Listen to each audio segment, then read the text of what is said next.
Good evening, Canby. Welcome to the regular City Council meeting for May 6th, 2026. If you please stand for the invocation and Pledge of Allegiance. This evening, with just a moment of silence for our first responders and our men and women in service here in the U.S. and around the world.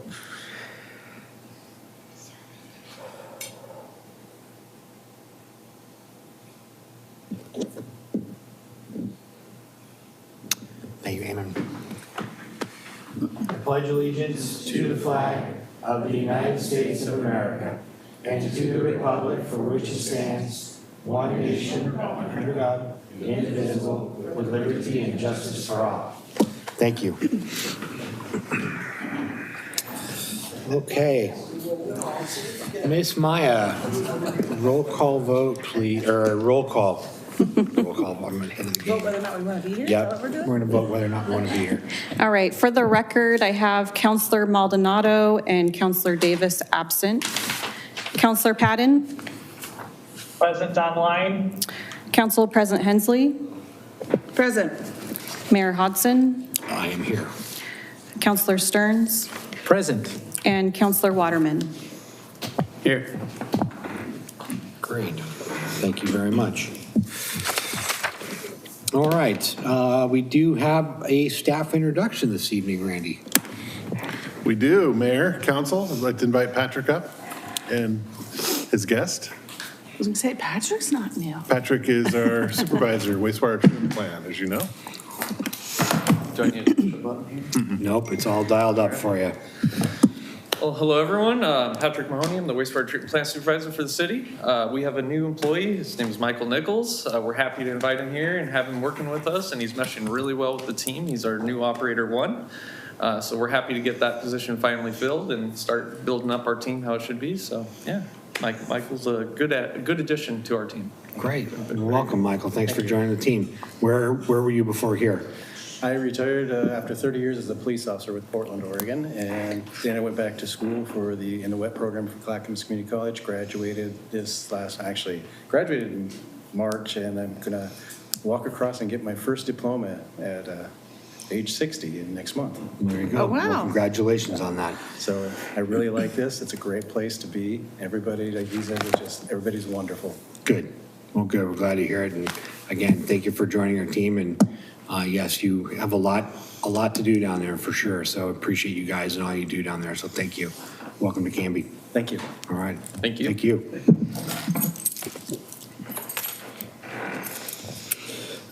Next up on the agenda is citizen input and public comment for non-agenda items and or community announcements.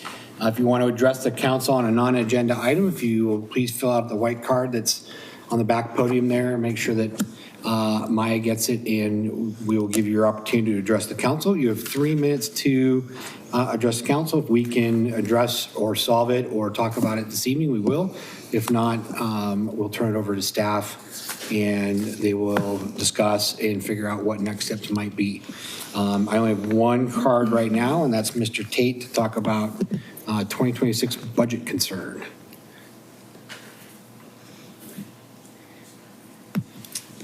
Good evening, sir. Thank you, Mayor Hodson and members of the City Council. My name is David Tate, resident of Canby and a member of the Canby Budget Committee. As we begin the 26-27 budget review, I want to raise a concern about a potential funding opportunity for the City of Canby Police Department that I believe would negatively impact the livability of our community. The Illegal Immigration Reform and Immigrant Responsibility Act of 1996, Section 287G, authorizes ICE to delegate state and local law enforcement officers to perform specified immigration functions under ICE direction and oversight. According to a May 5th news article published by NPR, while this program has existed for decades, what is new is that now ICE is offering and promising local law enforcement agencies $100,000 for new vehicles and tens of thousands of more in equipment.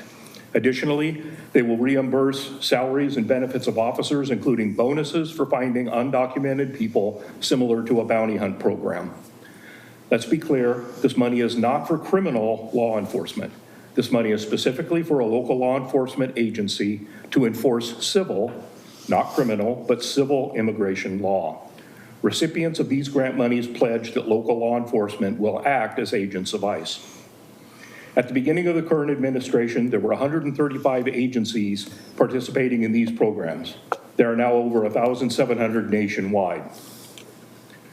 Proponents of these grants say that they will make communities safer, but that is simply not true. The Canby Police Department must remain focused on fighting and reducing crimes, that is, enforcing state statutes and municipal ordinances. It should not be distracted into chasing civil law. Although the Budget Committee has not seen the proposed 2026-27 budget, it doesn't take much imagination to know that things are going to be tight. There have been conversations at both the Budget Committee and City Council level that Canby needs to look for new revenue sources to supplement our current tax and fee revenues. I'm here to state unequivocally that these two 87G grants are not a solution for the Canby's budget concerns. I would ask that the City Council pass a resolution that would clearly state that the Canby Police Department not apply for any grant money that requires a Section 287 partnership with U.S. Immigration and Customs Enforcement, and that the City of Canby not enter into any such partnerships.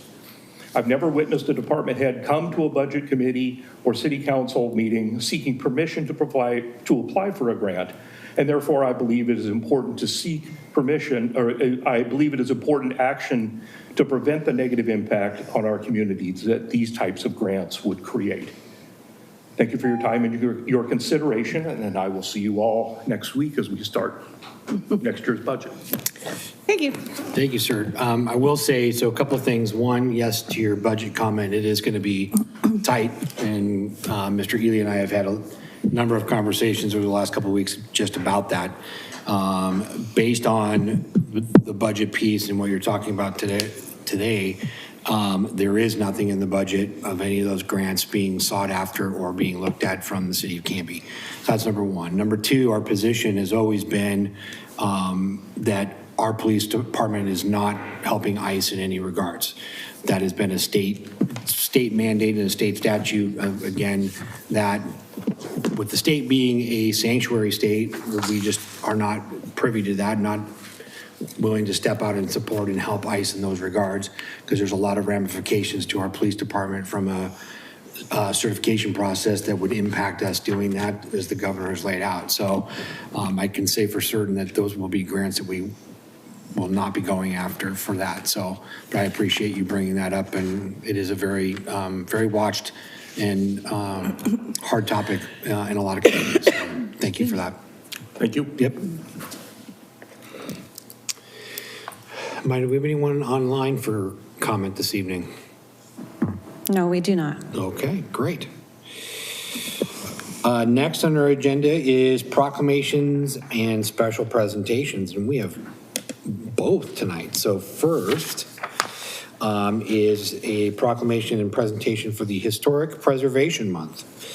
Whereas established in 1973 by the National Trust for Historic Preservation, Historic Preservation Month promotes historic places for the purpose of instilling national and community pride, promoting heritage tourism, and showing the social and economic benefits of historic preservation. Whereas the City of Canby recognizes May as Historic Preservation Month and supports activities in the community to instill awareness and to promote our community's historic assets. Whereas nonprofit heritage organizations and their volunteers, including the Mark Perry Historical Society and the Canby Heritage and Landmark Commission, are the backbone of Canby's historic preservation work. And whereas the Mark Perry Historical Society, under the project leadership of Peggy Sigler and a dedicated board of directors, has been awarded a 2025 Restore Oregon DeMuro Award and the 2026 Oregon Heritage Excellence Award for the restoration of the 1879 Mark Prairie School, and Mark Prairie School after it was severely damaged in the 2021 ice storm. Now, therefore, I, Brian Hodson, by the virtue of the authority vested in me as the mayor of the City of Canby, do hereby proclaim May 2026 as Historic Preservation Month, and I further call upon members of this community to join me in commemorating this event by, 1, participating in the May 7th First Thursday Night Market, which will focus on Canby's historic sites, and 2, congratulating 2 local heritage volunteers recognized by Oregon Parks and Recreation's Heritage Organization, Ms. Judy Oz of the Mark Prairie Historical Society and Mr. Ron LeBlanc of the Canby Heritage and Landmark Commission, as well as Peggy Sigler of the Mark Prairie Historic Society and her project leadership of the Mark Prairie School Restoration, a 2-time state award winner. Given under my hand this 6th day of May 2026. And I think we've got some people and accolades to throw out.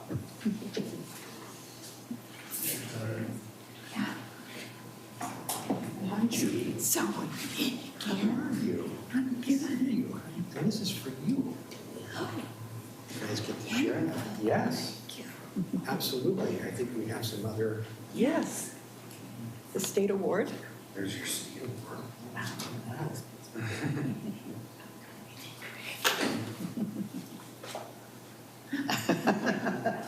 Why don't you two? Yeah, perfect. You guys too. And then Mr. LeBlanc. Congratulations, sir. Thank you, Mr. Mayor. You're welcome. And that one's for you, Michael. Well, thank you very much. Yeah, thank you for all your hard work. Thank you. Appreciate it.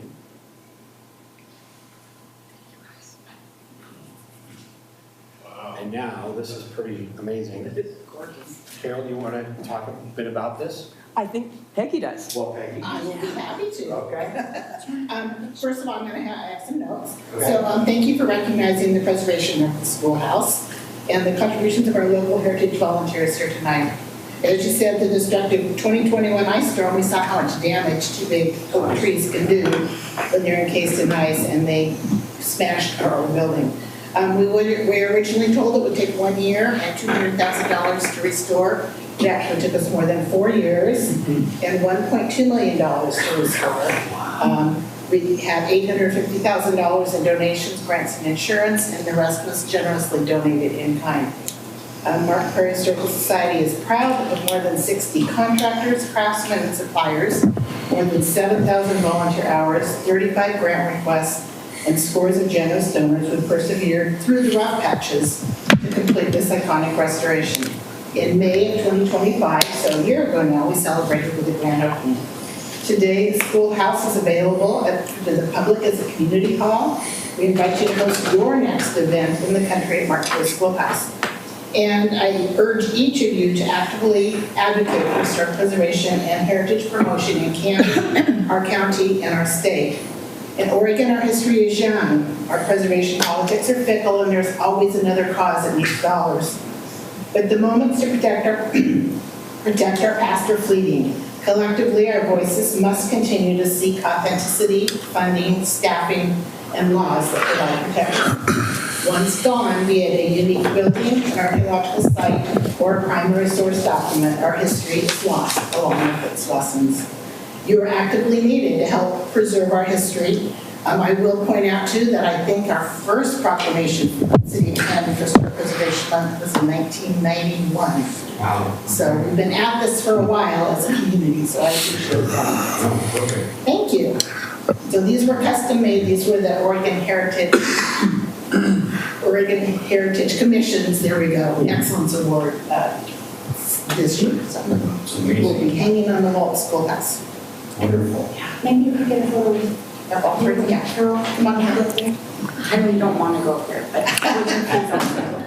all of you together, that'd be great. Mr. Mayor, last week we got to see them receive this award in front of several hundred people at Mount Angel. Wonderful. Yeah, Canby was on the main stage. I feel honored to be older. Well, I did, but I don't know if I should be older. Thank you. Wonderful. There you go. Thank you.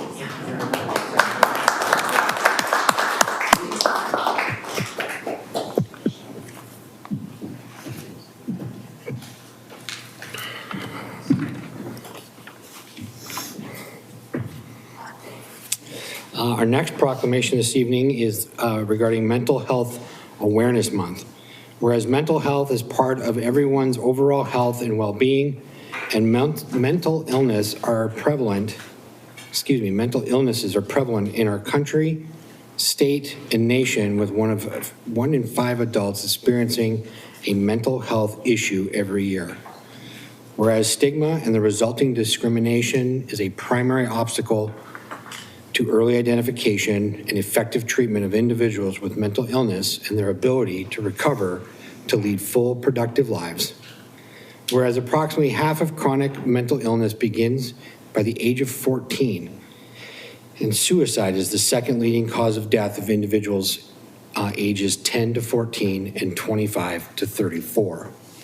Whereas long delays averaging 11 years occur between the time symptoms first appear when individuals get help, and it is therefore essential to cure the stigma and discrimination that is the primary cause for those delays. Whereas every citizen and community can make a difference in helping to cure the stigma and discrimination that for too long has surrounded mental illness and discouraged people from getting help. And whereas public education and civic engagement improves the lives of individuals and families affected by mental illness. Now, therefore, the City Council of the City of Canby, a municipal corporation of the County of Clackamas in the state of Oregon, do hereby proclaim May 2026 as Mental Health Awareness Month to increase public understanding of the importance of mental health, to promote identification and timely treatment of mental illness, and to cure the resulting stigma and the discrimination. Given unto my hand this 6th day of May, 2026, in the city of Canby, Oregon. And I believe, Mayor Taylor, you are receiving this tonight?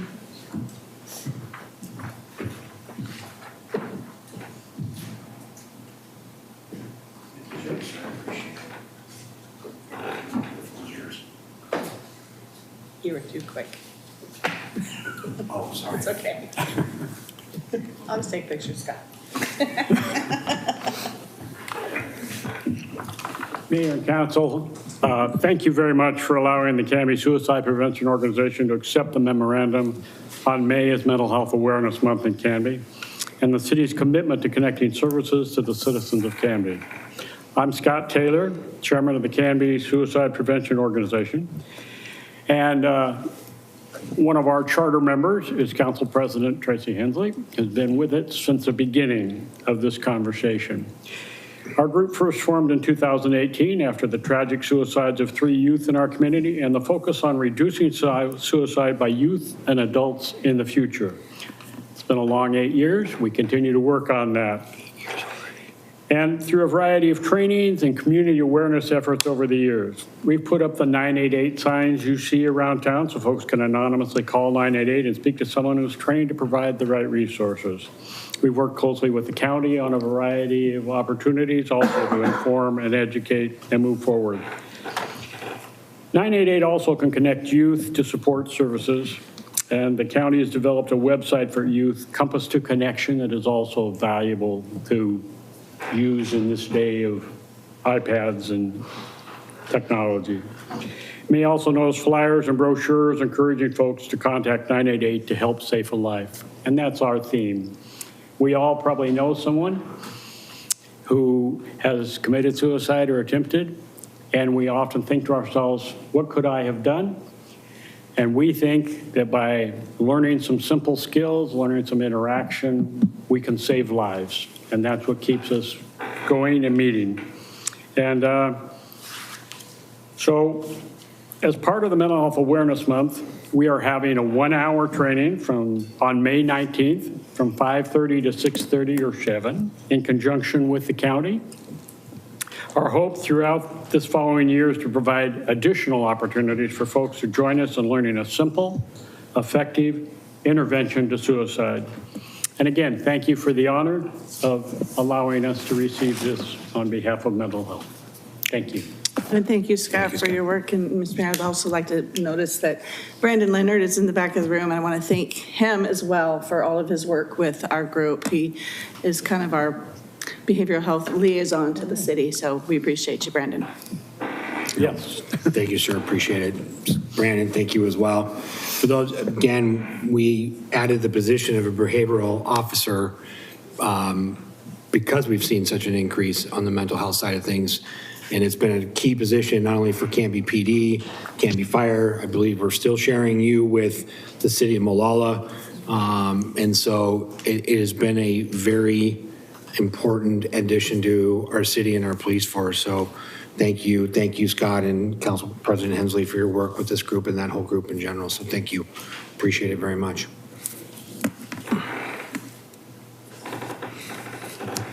All right. The historic group just left, but wanted to thank them as well. They've done a tremendous, if you've not been out to the Mark Prairie School, it's an amazing, how they thought it was only going to be 200,000. I'm not sure based on the damage that was out there, but it's a pretty amazing schoolhouse to see that it's in its refurbished state. So if you get a chance to get out there, go out and take a look at it. So yeah, Carol and the historic groups in Canby and Judy Oz have been amazing on all the projects and things that they've done. I know, Jamie and Tyler have worked very closely with that group as well. And so Jamie, please pass our thanks to them for all the work that they do. So item 6 tonight, council, is there any items from the consent agenda that you wish to remove?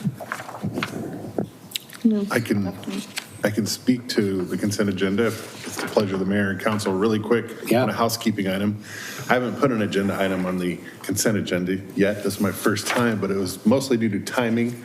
County staff is here tonight, Rick, who runs the recycling program over at for Clackamas County for a number of years, I might add.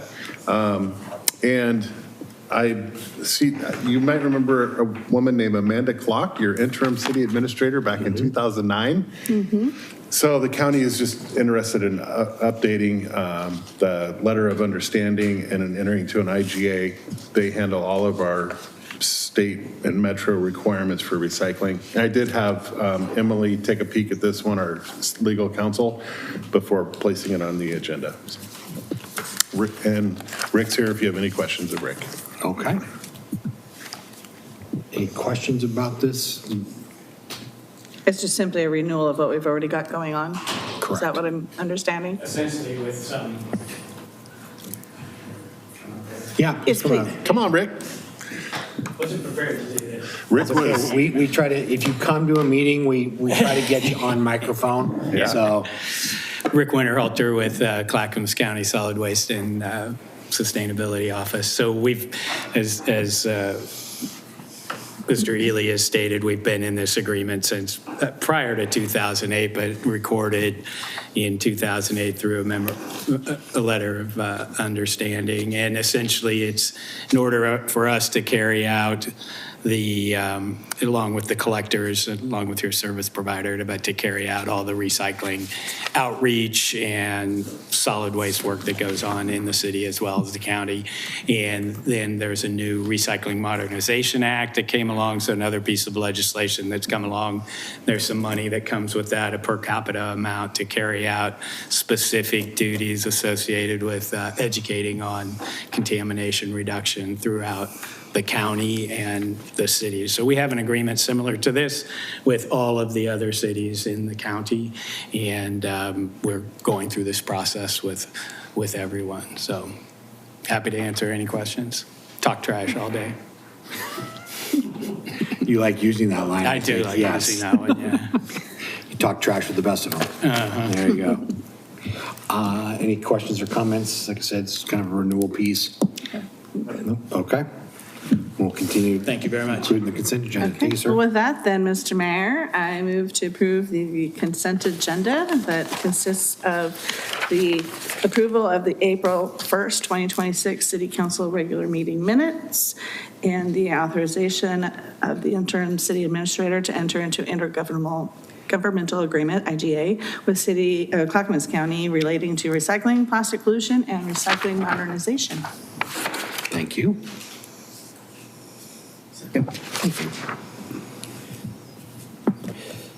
Motion's been made by Council President Hensley and seconded by Councilor Waterman to approve the consent agenda, which include the April 1st, 2026 City Council regular meeting minutes and authorizing the interim city administrator to enter into a intergovernmental agreement, IGA, with Clackamas County regarding recycling, plastic pollution, and recycling modernization. Any further discussion? None? All those in favor? Aye. Aye. Is there 4 of us tonight? Yep. Passes 4-0. Great. Thank you very much.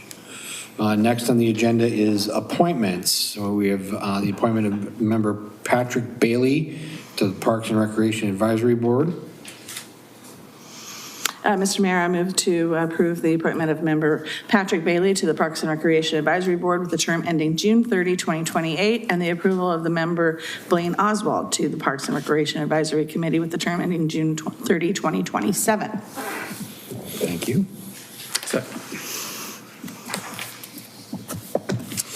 Motion has been made by Council President Hensley and seconded by Councilor Waterman to approve the appointment of Patrick Bailey to the Parks and Recreation Advisory Board with a term ending June 30th, 2028, and approval of the appointment of Blaine Oswald also to the Parks and Recreation Advisory Board with a term ending June 30th, 2027. All those in favor? Aye. Aye. All right. Anyone opposed? That passes 4-0. Next this evening is a public hearing. This is a public hearing to consider ordinance number 1672, an ordinance adopting the City of Canby Transportation System Plan. So we'll read our public hearing notice and we'll go. The matter presently before the hearing body requires a public hearing. All interested persons in attendance shall be heard on this matter. The public hearing was noticed and those who wish to speak were instructed to contact the city recorder. At this time, we've not received any requests to speak on the transportation plan.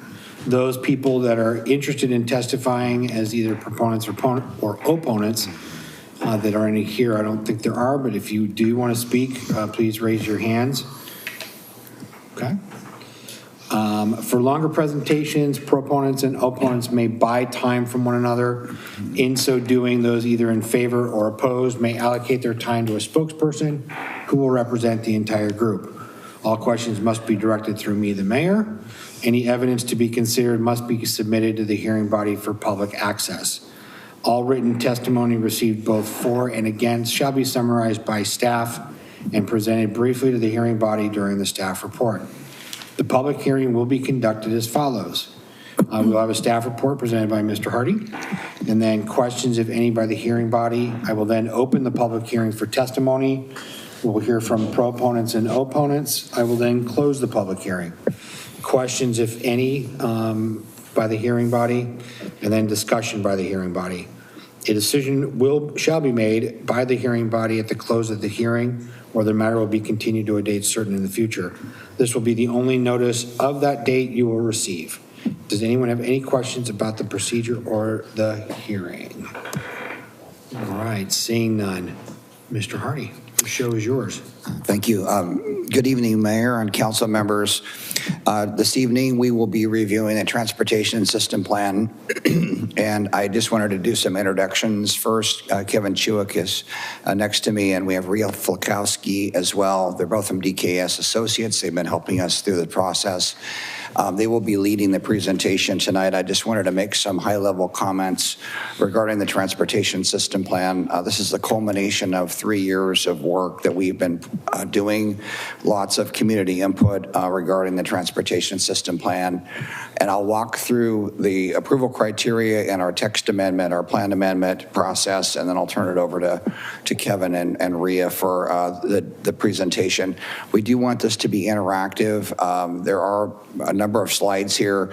We tried to minimize those. There's just a lot of content here, and we don't want to linger on these more than we need to, but we felt like the full package was important for you all to see tonight for your review.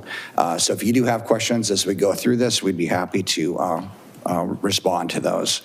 So Maya, could you put up the PowerPoint?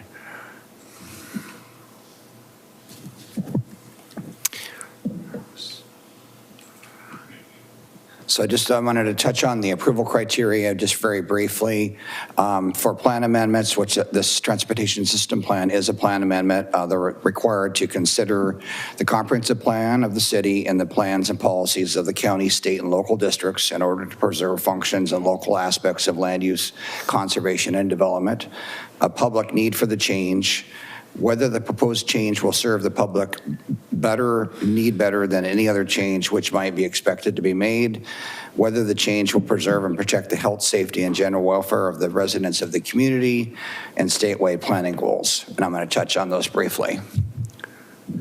So the first criteria that we will be addressing is consistency with plans. So the transportation system plan is consistent with county, state, and local plans, statewide planning goals, the transportation planning rule, and Canby City Code.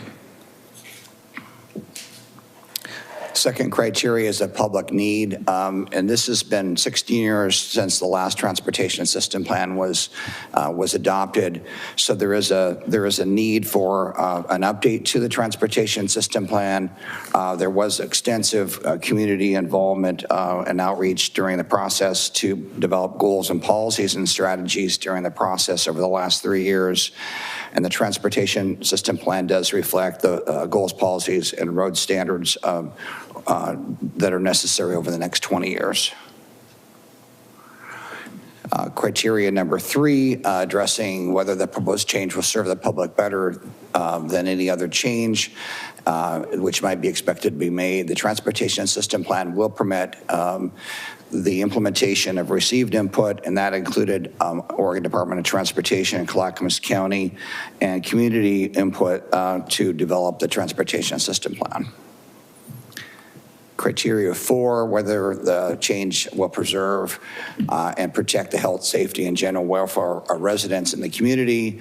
And the transportation system plan, staff believes, will preserve and protect health and safety and general welfare of the community and reflects community input. Kevin will be going through some of the details that will support that tonight. And then consistency with statewide planning goals.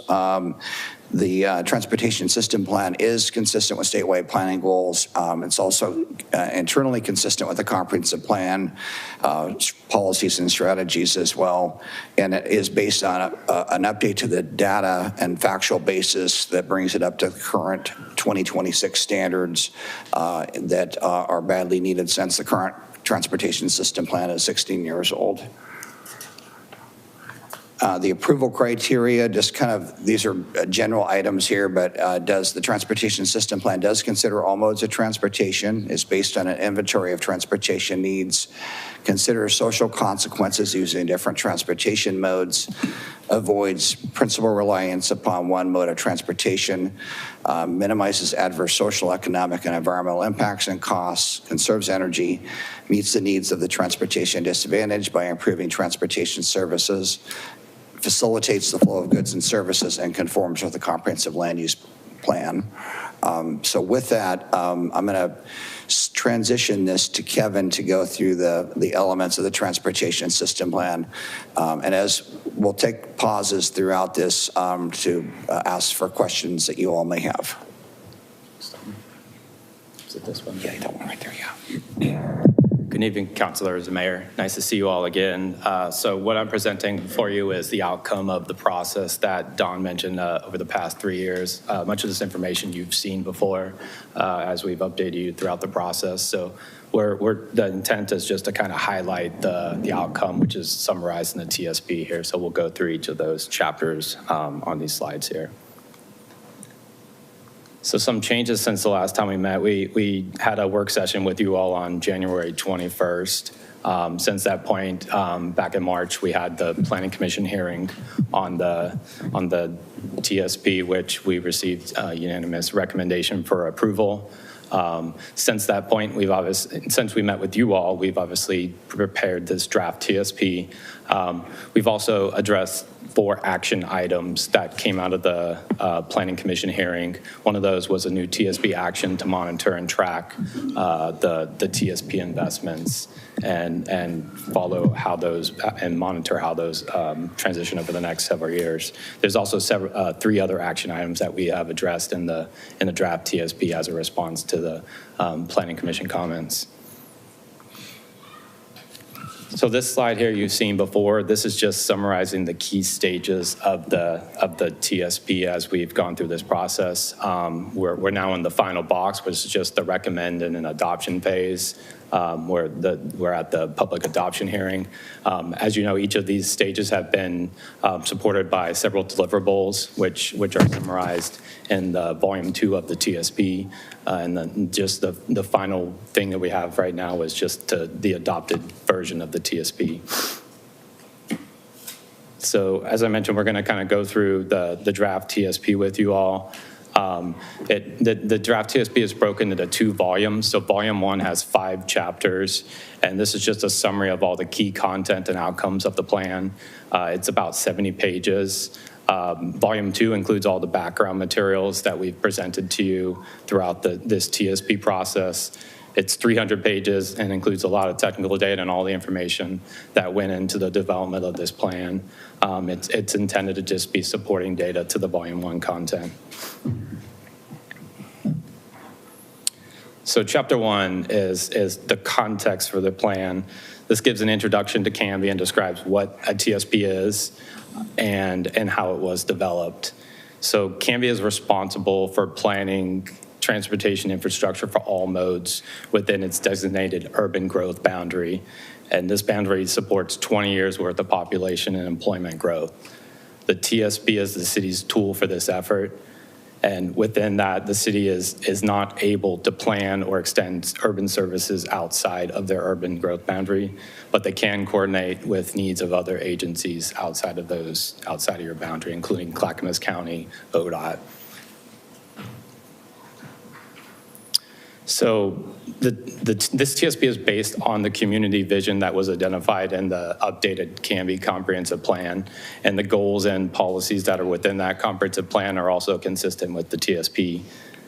These goals and objectives were used to identify performance measures that we used in this process to assess the quality and availability of transportation infrastructure in the city. This included an assessment of congestion, safety, and comfort for all modes at intersections and along streets in Canby. And this provided information to help identify and prioritize needed investments for the TSP. Throughout this process, we had a robust community engagement process to share information and ideas on the plan, and this feedback was helpful in guiding the development of the TSP, including the list of transportation projects. The outreach activities included 5 community summits where we had over 350 people attend those, very highly attended compared to other communities where we've done TSPs in. We've had online engagement with over 250 participating and 1,000 unique comments. We've also had meetings with a project advisory committee and a technical advisory committee, which included community representatives and agency staff members who helped inform, guide, and provide recommendations for the TSP. And we've highlighted a summary of some of the key themes that we heard through the community feedback there on the right. So traffic and congestion in neighborhoods.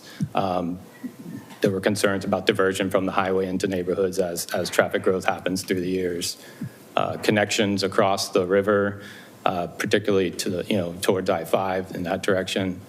Vehicles traveling at high rates of speed. Delay that it's experienced at the rail crossings through the city when those block those crossings and there's no other way to get around. And also safety of pet and bicyclists in the city was a concern of residents at these meetings. So Chapter 2 is Canby Transportation System today and tomorrow. This chapter describes the system as it exists today and in the future through 2043. The assessment was based upon a comprehensive multimodal analysis of existing and future travel conditions, using projected growth in households and employment over the next 20 years, which you can see there on the right. The transportation system review documented the existing pedestrian, bike, transit, and motor vehicle infrastructure and identified shortfalls and limitations regarding how people can travel within the city, such as lack of bike lanes or sidewalks or intersection delay. Those were some of the concerns that we noted. This assessment was then used to determine community transportation needs and determine where the system can be improved to better accommodate those needs. So these graphics are an outcome of some of that multimodal analysis. So on the left, you can see street network congestion. This shows intersections that exceeded capacity thresholds. The red are red, orange, and yellow are intersections that experience delay. Red is over that congestion threshold. We've also shown various links, roadway segments that are shaded yellow, orange, and red as well. Those are segments that drivers are going to experience delay on them regardless of those congestion thresholds. And we just showed that as a way of reflecting the travel delay that you experience as you drive on these streets. And then on the right is a result of the safety analysis that highlights areas of collisions, there was one fatality, and pedestrian and cyclists involved collisions as well. These images show the result of the pedestrian and bike traffic stress analysis. So this is this similar analysis, but from those users' perspectives. It shows how you perceive the walking conditions as you're walking along those streets. Majority of the streets in Canby a user will experience low or moderate delay. So. But on contrast, there's, pedestrians on about 11% of streets. There on the left will experience some higher extreme stress, and that includes portions of 99E, 13th Avenue, Malina Road, and Haynes Road. Similarly, a bicyclist will experience extreme or high delay along similar roads, including Oregon 99E, Haynes Road, Malina Road, Hawley, and segments of Elm, Grant, Ivy, and 13th. So these are areas that the TSP used to focus pedestrian and bike improvements on using these metrics of evaluation. So Chapter 3 is the transportation facility and performance standards. So Canby applies these standards and regulations to the construction of new transportation facilities and to the operation of those facilities to ensure that they are designed appropriately and the system functions as intended. These standards enable consistent future actions that reflect the goals and objectives of the city. In Canby, this includes classifications and performance standards for vehicles, pedestrians, bicyclists, and overall system connectivity. So here you can see the street functional classifications in the city, and there on the right you can see the designated truck routes in the city. So TSP Chapter 4 describes the transportation improvement projects that were identified to address the needs that we highlighted through the multimodal system analysis that in Chapter 2 of the TSP. The full project list includes 73 projects totaling over $195 million worth of investments. The projects address all of the transportation needs along major streets in the UGB with the functional classification of neighborhood route, collector, or arterial, regardless of the city's ability to fund them in the future. These projects were developed using guidance by the project goals, previous plans, and stakeholders, and the independent project team evaluation of system needs.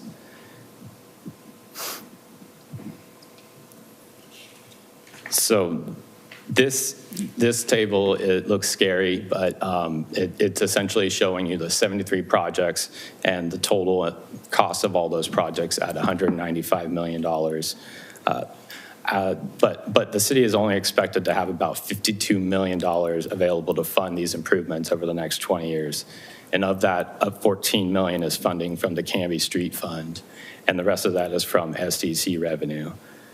because the total project costs in the TSP are $195 million, the projects were split into two improvement packages referred to as the finance constrained and unconstrained projects.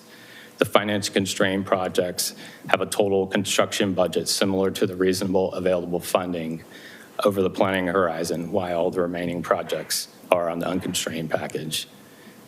So for this purpose, each project was assigned a primary improvement category, which you see there in the table, with assumptions for how they might be funded over the next 20 years.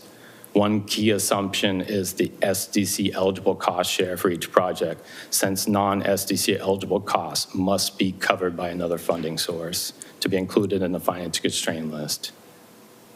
Only the cost share of the project that adds capacity to transportation system is able to, that serves new development, is eligible to use those SDC funds.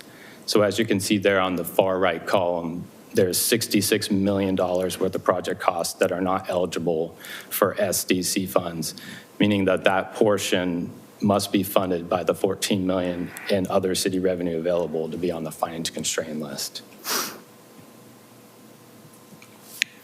So here is just a map of all those projects. The red show the ones that are on the finance constraint list, and then the black icons are just all the other projects and where they're located throughout the city. And this is a giant table, but it essentially highlights the finance constrained projects, narrowed down the list of 73 projects to this list. So to get to this list, each TSP project was evaluated and ranked with a set of measurable evaluation criteria. And the highest ranking projects were included on the finance constraint list using the available funding that we highlighted on the last slide.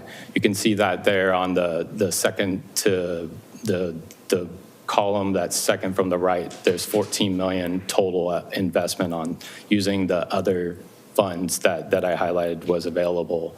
And then the 38 million there, and that third column from the right is using those SDC funds, so that totals the 52 million that the city has available to fund projects. I have a question. Yeah. When you're coming up with these totals for SDCs funded projects and non-SDC funded projects, are we using the current SDCs as they exist today, or the SDCs as they might exist after July? So this column right here, the one that says SDC eligible, all that's simply doing is just splitting it out by what portion of the project could be funded with SDCs if the city was able to fund all of them. It's not accounting for any, it's not assuming revenue from SDCs at that point. It's only saying potentially 128 million could be covered by SDC because growth is responsible for that portion.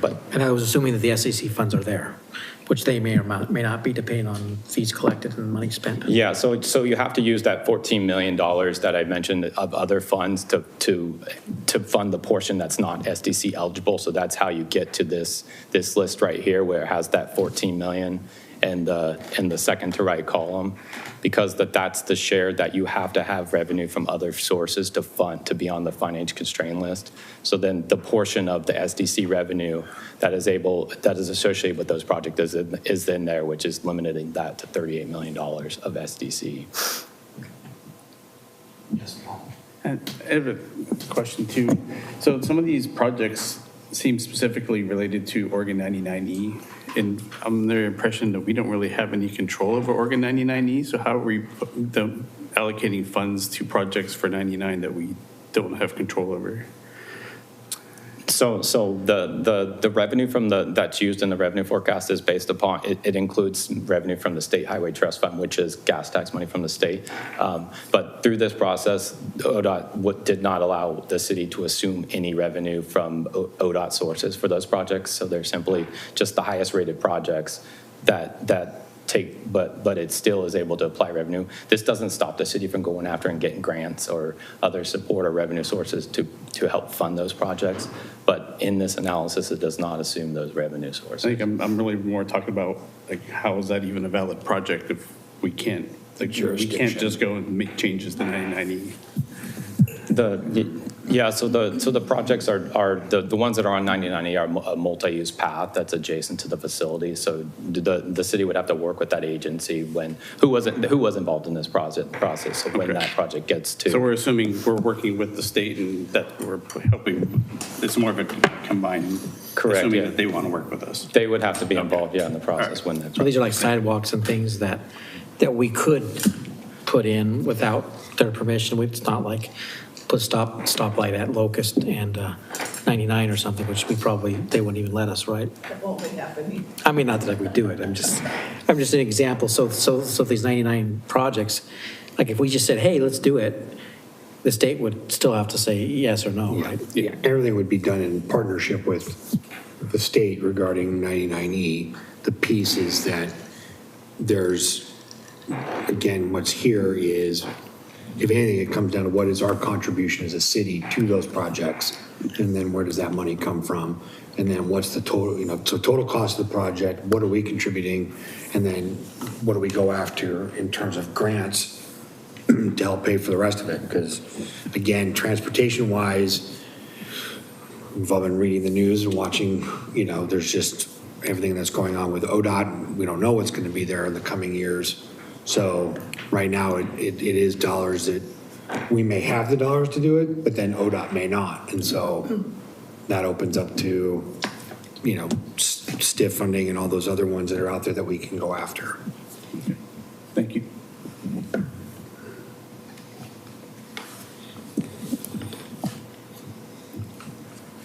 And so this table is the STC project list, which essentially is the TSP financial constraint list minus a handful of projects that are not eligible to use STC funds. So there was only 4 projects where that applied. So this is the same list minus those 4 projects.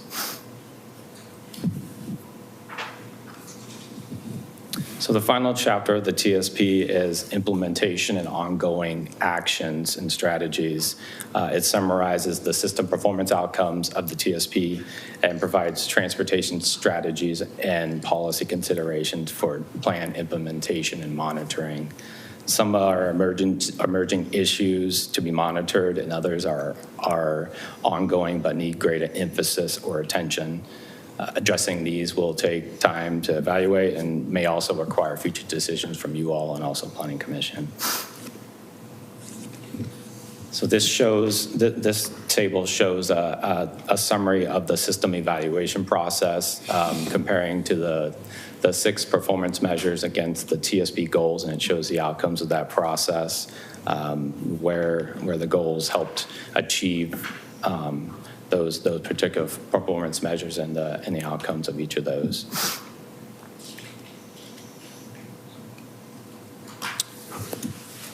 So finally, ongoing plan monitoring. This is one of the action items that came out of Planning Commission. They were interested in seeing the TSP actions and how they're going to progress and continue to move forward as the years go by. So there was a strategy that was added into the comprehensive plan. It's highlighted there. It says monitor and track progress of the transportation system plan investments, including the long-term feasibility projects that connect outside of Canby to provide progress updates and needed actions.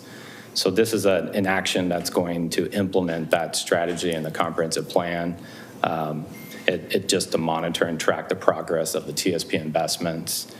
It will provide, this will occur every 2 years, and it will provide a status of the TSP projects, such as the project phase, schedule, budget, amount spent, project completeness. It will identify needed actions for the year, such as coordination with Clackamas County or ODOT, advancing the project and advancing the project phase or other funding needs. And it'll also use the TSP system performance evaluation process to highlight how the system has changed in those years with the data that we've collected. So it'll provide progress updates for each of those 6 performance measures. So these This is a summary of the current TSP, the 2010 TSP. From that TSP, 40% of the projects have been completed. That's a pretty good portion of the projects. There were some big ticket, high dollar projects that were in there that were not completed for various reasons, but 40% of them were completed. We've highlighted some of the key ones there. Some pedestrian crossing enhancement on Oregon 99E. Sequoia Parkway extension was a project in the prior TSP. Southeast 4th Avenue extension, at least a portion of it. The Walnut Street extension, the design and the approvals for that have occurred. Improvements on Northeast 4th and Northeast 3rd Avenue, and then some improvements on South Ivy. And then of the 2010 TSP projects, 80% of those are included in the current TSP. We've highlighted some of those there. And another 20% of those are no longer applicable or needed based upon the updated system analysis that was done with this current process. So these slides are just going to show some examples of the monitoring and progress tracking that we will be providing for the Canby TSP. This example shows a dashboard tool that was developed to track progress of each TSP project at the project level. You can see it lists the total budget, how much was spent, the percent complete, and gives various information on the project at the right. This shows an example of the same dashboard tool, but instead it's showing the progress at the program level, so an overall summary of how the entire TSP has been built out and how your performance has been for your measures listed there at the bottom. This shows a summary of the system performance evaluation for ongoing monitoring of the transportation goals and the impact of those investments on the system, comparing the current results to the previous progress updates.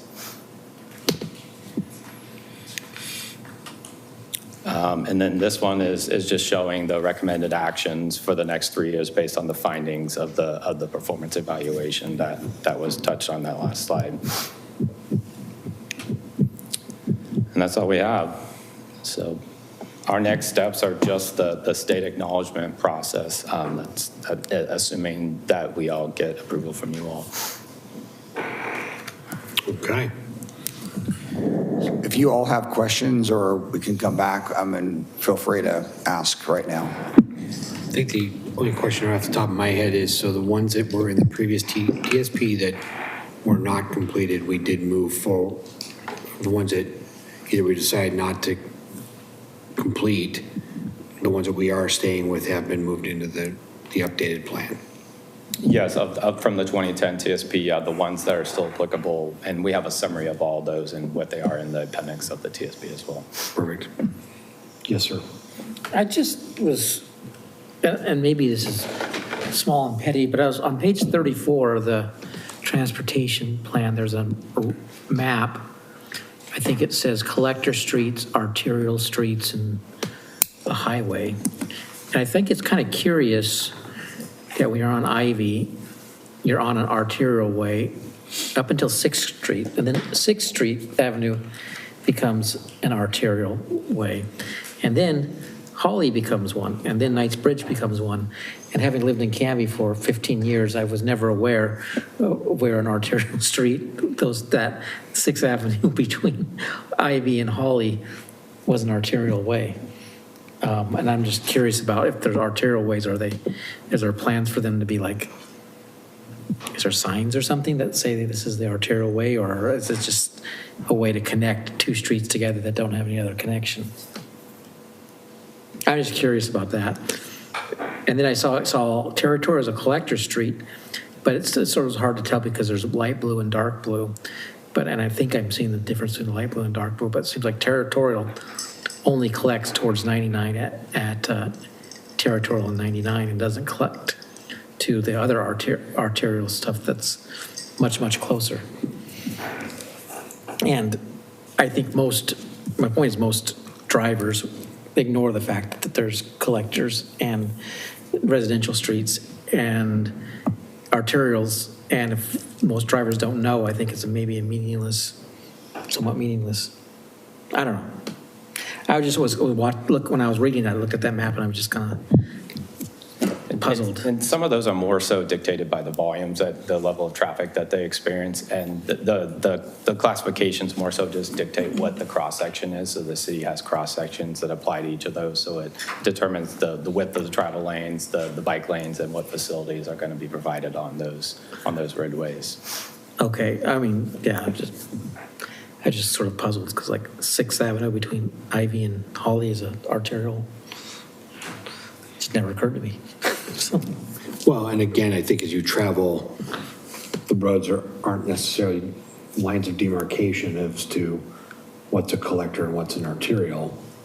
I mean, so it's more about how those roads will end up getting developed depending on growth around those areas. So I would think if the one is an arterial way, it should probably have maybe less stop signs or other designations that make it easier to travel the arterial way. And the ones that we don't want people, like for example, Birch Street, I would consider that an arterial way, or at least a collector, because I think everybody uses it as that. But if we don't want it to be one, just put a whole bunch of stop signs down it and they'll probably stop it right away. I'm just saying that we should have plans to make what we want to make routes into those routes. So you're proposing the to-do list already for TSP? I'm just saying that. No, I'm just looking at it. I'm just like, I never would have thought that. I'm like, oh, well. Okay, well, that's just good observations. Councilor Waterman, did you have a question? No. Council President Hensley? I did. Councilor Patton?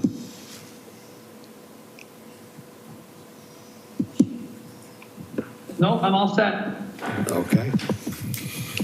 All right. Well, thank you for the presentation. I will open up the public hearing right now. And right now, we don't really have any proponents or opponents for the TSP plan, so I'm going to close it. Any further discussion by the council on this topic? So, Dawn, now that you've walked away, We're just hoping to get your steps in. I did notice, and I'm not sure how I missed it, but I did. I noticed in one of the maps that Southeast 13th Avenue is not a truck route any longer. I'm going to have to bring Kevin back up here. Can't escape. See, Technical question. Did you hear the question? So Southeast 13th between Ivy and I guess Milano or Sequoia, I noticed, so that had been designated a truck route for a while. And I noticed that it's not, unless I looked at the map wrong, it does not seem to be designated that any longer. Can you repeat the segment again? Southeast 13th Between Ivy and Sequoia? Between Ivy and Sequoia. Oh, so the western portion of it. Yes. Page 35. Sorry. Yeah, I think. Like it's a truck route from, 99 in Barlow, as you cut through, goes behind the high school, comes out at Ivy or connects into Ivy. And so it looks like the truck route now continues up and down Ivy, whereas historically Southeast, and I'm not complaining that we've taken it off the map, but I was just curious as to, I'm glad that it's no longer designated that, but again, it was just more of a, what led to that? Was that part of the community group? Is that was conversation of? Yeah, so I think the truck routes these were the routes that were recommended in the prior TSP as part of the finance constraint system. So these became the new truck routes with this current TSP. So that was why those changes were made. Okay. No, I think it's a good change. I know that early on when people were moving to that part of town, and especially into the Tofty neighborhood. And even in my neighborhood there, that when they did find out that it was a truck route, there was a lot of consternation around that being a truck route. And so with Sequoia being put in, it's definitely enabled trucks coming off Malino that can't fit under the bridge to be able to use Sequoia to get out to 99 and not use that stretch to get out to 99 and Berg Parkway. So it's a good change if that's where it came from. And hopefully Walnut Street also helps with that once that's there as well. That'll hopefully become a more of a direct route. That's the goal. So do the truckers know that they're not supposed to go down? Well, the wonderful world of Waze and GPS, that is always... Because I was also thinking, if you're a truck driver and you're coming up Knight's Bridge, you can't really connect to 99 on the truck route, although having been around Grant Street, I know that the truckers may not be aware that they're not supposed to go down Grant Street. Well, it's the path of least resistance, I think, in some cases. But I have seen a couple semis get stuck downtown and trying to back up and figure their way out of there. But yeah, like Haynes Road is not part of the truck route, but it's the GPS takes them that way because it's the path of least resistance. So no, that was my question about 13th. So appreciate that. I don't know if there's any other questions from that or whatnot, or we can take you need a motion, Don, from us to do this? Yes, please.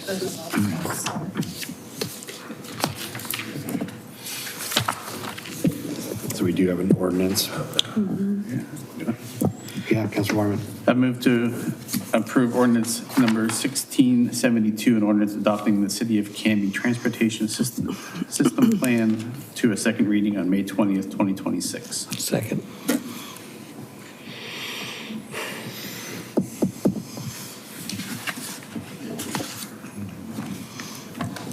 Motion's been made by Councilor Waterman and seconded by Councilor Stearns to approve ordinance number 1672, an ordinance adopting the City of Canby Transportation System Plan.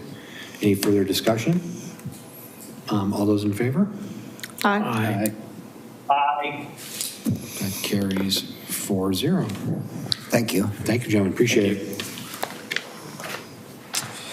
All right, moving into item 10 this evening, just a quick change. Under section 10 ordinances and resolutions, item A2, ordinance number 1670, we are going to be removing. There was some additional information provided by the legal team regarding the comprehensive plan. So Dawn will be bringing that back to us to update us on what those additions were. And so we'll go through and hear those changes at our next meeting and then approve those changes being added. And then a second reading will be the first meeting in June. So there is no 10A2 for this evening. So we will tackle 10A1, ordinance number 1669, an ordinance authorizing the purchase of server and storage equipment through Polar Systems in an amount not to exceed $100,000 and declaring an emergency. And this is a second reading. So again, Polar's our IT company that we contract with, doing some upgrades to equipment for, I think, approved budget for this year. We're getting it done here pretty quickly. Is there any other questions or comments that Todd didn't cover off from the last meeting?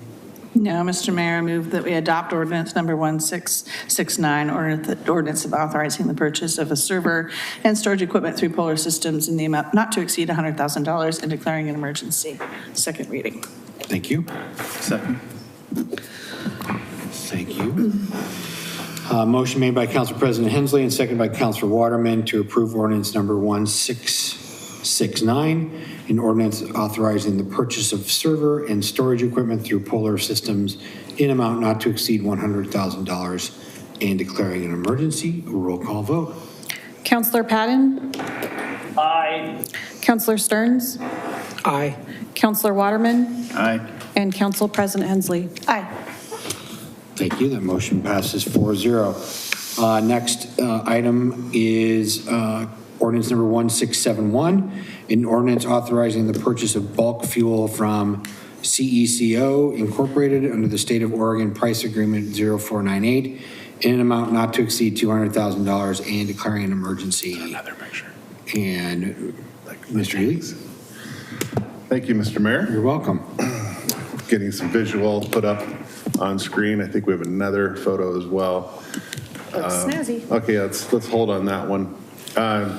Mr. Wood is here, our legal counsel's online. There's a lot of moving parts on this project, but as you will recall, as a council, after a major weather event before my time, you all asked that this become a capital project so that first responders could get fuel in Canby, and we could find some partners through an intergovernmental agreement.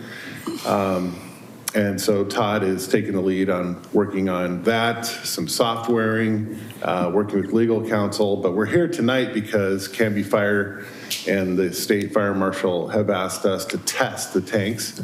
Those are 3 12,000-gallon tanks, I believe, 2 unleaded, 1 diesel. And we need to get pretty close to all the way to the top, so we need to buy fuel. And that's why we're here tonight. Todd has written a really nice staff report that ask for your your allowance of the interim city administrator to purchase the bulk fuel in an amount not to exceed $200,000. And we did declare an emergency so we can get this done. As you might know, or as you may know, fuel prices are ridiculous. Thank you. I was looking for the most politically correct adjective, so. Crazy high work. I'm not always PC. Yeah, right, thank you. So how much of those tanks is the $200,000 going to fill? All 3 Depends of on what day they fill them. Half of them? Quarter? Todd. Yeah, that's what threw me off. There's a little bit of a typo at the end that Maya just pointed out for this. Let's see. Declare an emergency to a second reading on March 20th? Can you? Yeah, it should be May. Thank you. I caught that. May versus March. Okay, well then. Apologize for that. So again, just if I remember correctly on this project, so this was, again, in response to the ice storm that we had, and we had Canby Utility, we had Public Works, we had fire and police vehicles that were coming within hours of running out of fuel to be able to do the job and get things cleaned up. And so when there was the post-COVID or with COVID, the ARPA funds that came through, instead of, we invested in some of our capital projects for our city to be prepared for emergencies like that in the future, because it will happen again. And this was one of the projects that we've been circling around for a number of years for our city to be able to respond in that situation and have fuel as needed for our vehicles, as well as be able to partner with the other agencies. Question for you, Randy. I know there was some conversation about, so city fleet will use that. Public Works, police, and then Canby Fire, correct? Correct. Okay. Has there been any discussion with Canby School District? Todd, I don't want to speak for Todd, but it's on the whiteboard. We did a whiteboard exercise with the fire chief and police chief and Todd. They were on the whiteboard to approach the school district. Okay. As well as Sheriff's Office, State of Oregon, Clackamas County, other first responders that might be interested. Okay. Kind of one of those, if you're in town, you can fill up, or if As a there's an first event responder. going on. Yeah. Okay. Is there, how often do we need to cycle through the gasoline in the tanks? Todd told me this, so I'm going to have to call on him. You don't want your gas to get stale. No stale gas. No stale gas. Oof. Now, is it 92? Like, is it like? I think he's got a number for you. What's the unleaded quality are we looking at here? I mean, realistically, you're good for, 6 to 9 months, but we want to cycle through them about every 90 days or so. That shouldn't be a problem. Okay. We go through 70,000 gallons a year. Wow. This only holds 36. And it doesn't actually hold 36 the maximum amount, and you can't fill them to the maximum amount. So we'll cycle through this more than twice a year. just the city alone. So then if you add partners on top of that, you're going to be cycling through it much more quickly. So it's not really a concern for us as far as fuel saving. Did you say we use 70,000 gallons a year? Yeah. Okay. That transit department just eats fuel. Oh, that's the other department I forgot to mention. That Oh, we'll be yeah, using the this as well. Those cab buses running around.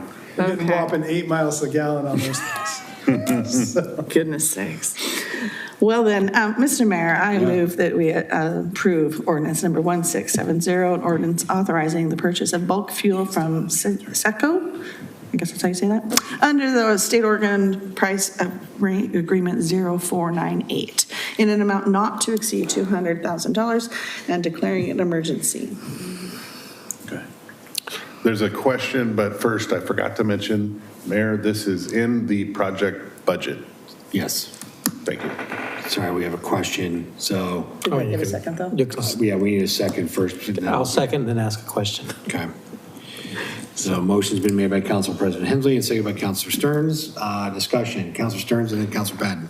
Okay. The question I have on the fuel, we're going to be letting other agencies fill up on it. Are we going to charge them cost, or are we going to charge them cost plus a premium on it, or how are we going to do that? Because obviously, even though you're selling fuel, you're also supporting equipment over the long term as well. Yeah, cost plus. No, cost plus. Not cost plus. But Todd's right. Yeah. Cost So plus. only plus. They're willing to pay a little more for the convenience, but not as much as you would pay at the pump. So Okay? the Canby Fire and other Yes. agencies will be buying gas at a discount from what they Yes. would at the. You get a bulk fuel discount, plus we don't pay the state tax. So we don't have to charge the state tax. Yeah, so right gas off tax. right off the bat, that's 40 cents. I think we're 60 to 70 cents. It's really hard to tell until you order. The problem is the price fluctuates, but so we'll charge the, software costs, maintenance costs, personnel costs, and then a little bit on top of that for the future, because eventually you have to replace things. But it'll still be a substantial savings for most people that use it. Okay, I just want to make sure that we are covering, because the cost is more than just the liquid stuff. Yeah, and every department will pay that. So it won't just be our partners, we'll also charge that to most departments. Okay. So, across the board. Councilor Patton. Yeah, so I assume that all these entities are purchasing gas currently from fuel stations within the city limits. Is that a safe assumption? Yes. So my concern is that one of the taxes that is applied to that fuel when they spill up is our 3-cent gas tax, which goes towards handicap crosswalks and handicap sidewalk updates, as well as our street maintenance. So that fund is already short because of no updates. Is there a way for us to charge that tax to people using it, or some sort of equivalent fee so that we don't continue to short ourselves by doing this? That's a fair question, and it is a question I asked the city attorney, and there is nothing in our gas tax that requires us to exempt even ourselves. So it would be up to the council's discretion as to whether or not you wanted to charge the city's gas tax on every gallon sold. So It's coming your way. Stay tuned. That choice. Is there more there, Councilor Patton? No, I just think that we need to consider implementing that. And not shorting that fund anymore. I'm not sure what that was. Emily's has her hand up too. But that's every little pound. No, I get it. But But my question is this a budget committee discussion, or do we need to put it on an agenda in future for us? Council decision. Okay. Yeah. But Emily is legally wanting to chime in too at some point. So that would be 70,000 times 3 cents? 3 cents. Okay. 3 cents. It's only 3 cents a gallon. 70,000 gallons for the year, right? It's what we would normally use. 70,000 gallons what the city uses. That's what I mean for us. That's what we use. We pay that anyway, because we're paying it at the pump, right? So at 3 cents a gallon, it's $2,100 a year. Yeah, I don't, No, you're asking the wrong person about that. So like, is that? Finance side of that. Yeah. I mean, $2,100 is a lot, but I mean, it's money, but. Sure. No, that's what we were just saying, like. Well, hold your snow cones. I agree with Councilor Patton. It's not just us. It's the fire department. Right. It's all the others. Right. No, I get that. Any fuel that is, yeah. And that $2,100 needs to go in the right line item. So I agree that we need to be charging ourselves that tax. So it sounds like we need to get that on, it'll be a future agenda item, so. To be fair, our partners don't buy anywhere close to the amount of gas the city does. It's very minuscule in comparison. Between transit and PD, we consume a significant portion of gas. Fire department's not even in the ballpark. So you're not talking about a huge additional amount of money, but. Okay, good to know.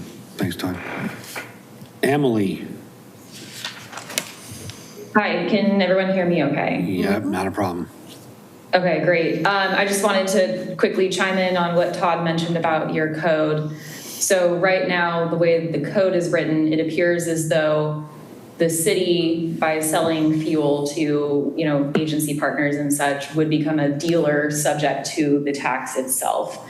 So if the council wanted to change that, we would need an accompanying ordinance revision. Okay. Thank you. All right. So as I understand what she just said, if we want to leave it, we don't do anything. We'd have to do an ordinance to exempt it. Correct?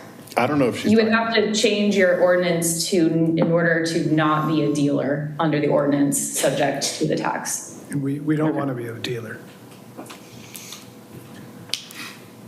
Exactly.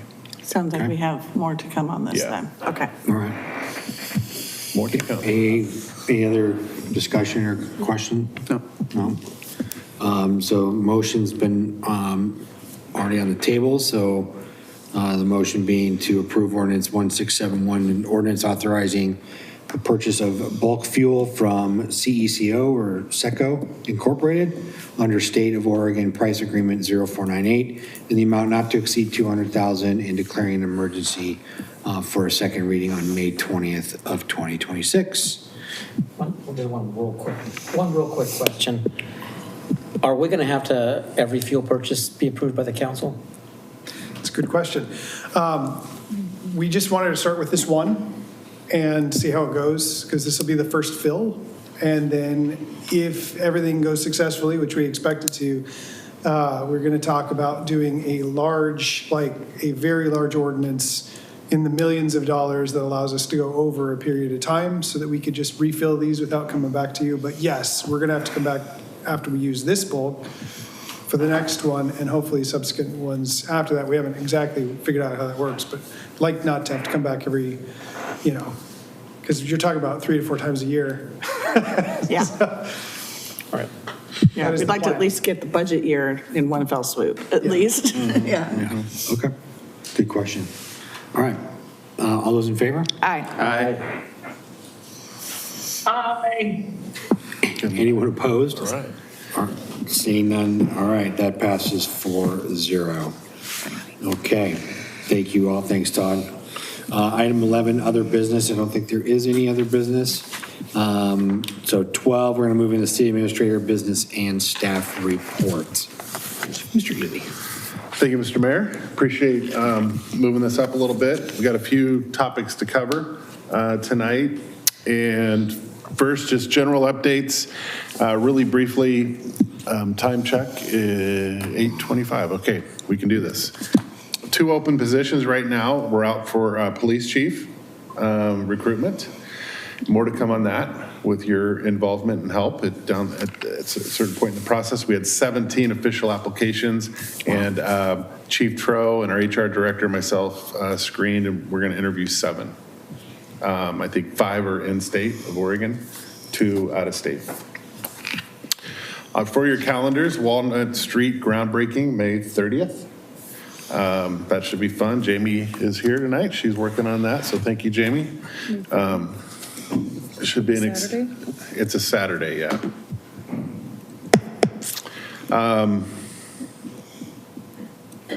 Saving those 2. Charter Review Committee, Maya's working on scheduling that for you all that are on the Charter Review Committee in June. TBD on the date.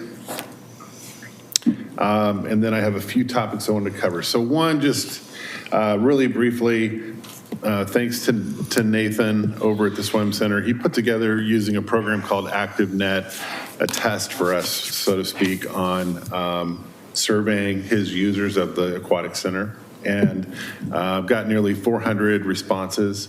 And of those responses, just very nice. It was a very clean survey, satisfied or very satisfied with the experience from the users. I realize that we're surveying users, so you're going to get that kind of affirmation, but it's still cool to see how this works. The customer delight was 8 out of 10, which is pretty high on a 1 to 10 scale.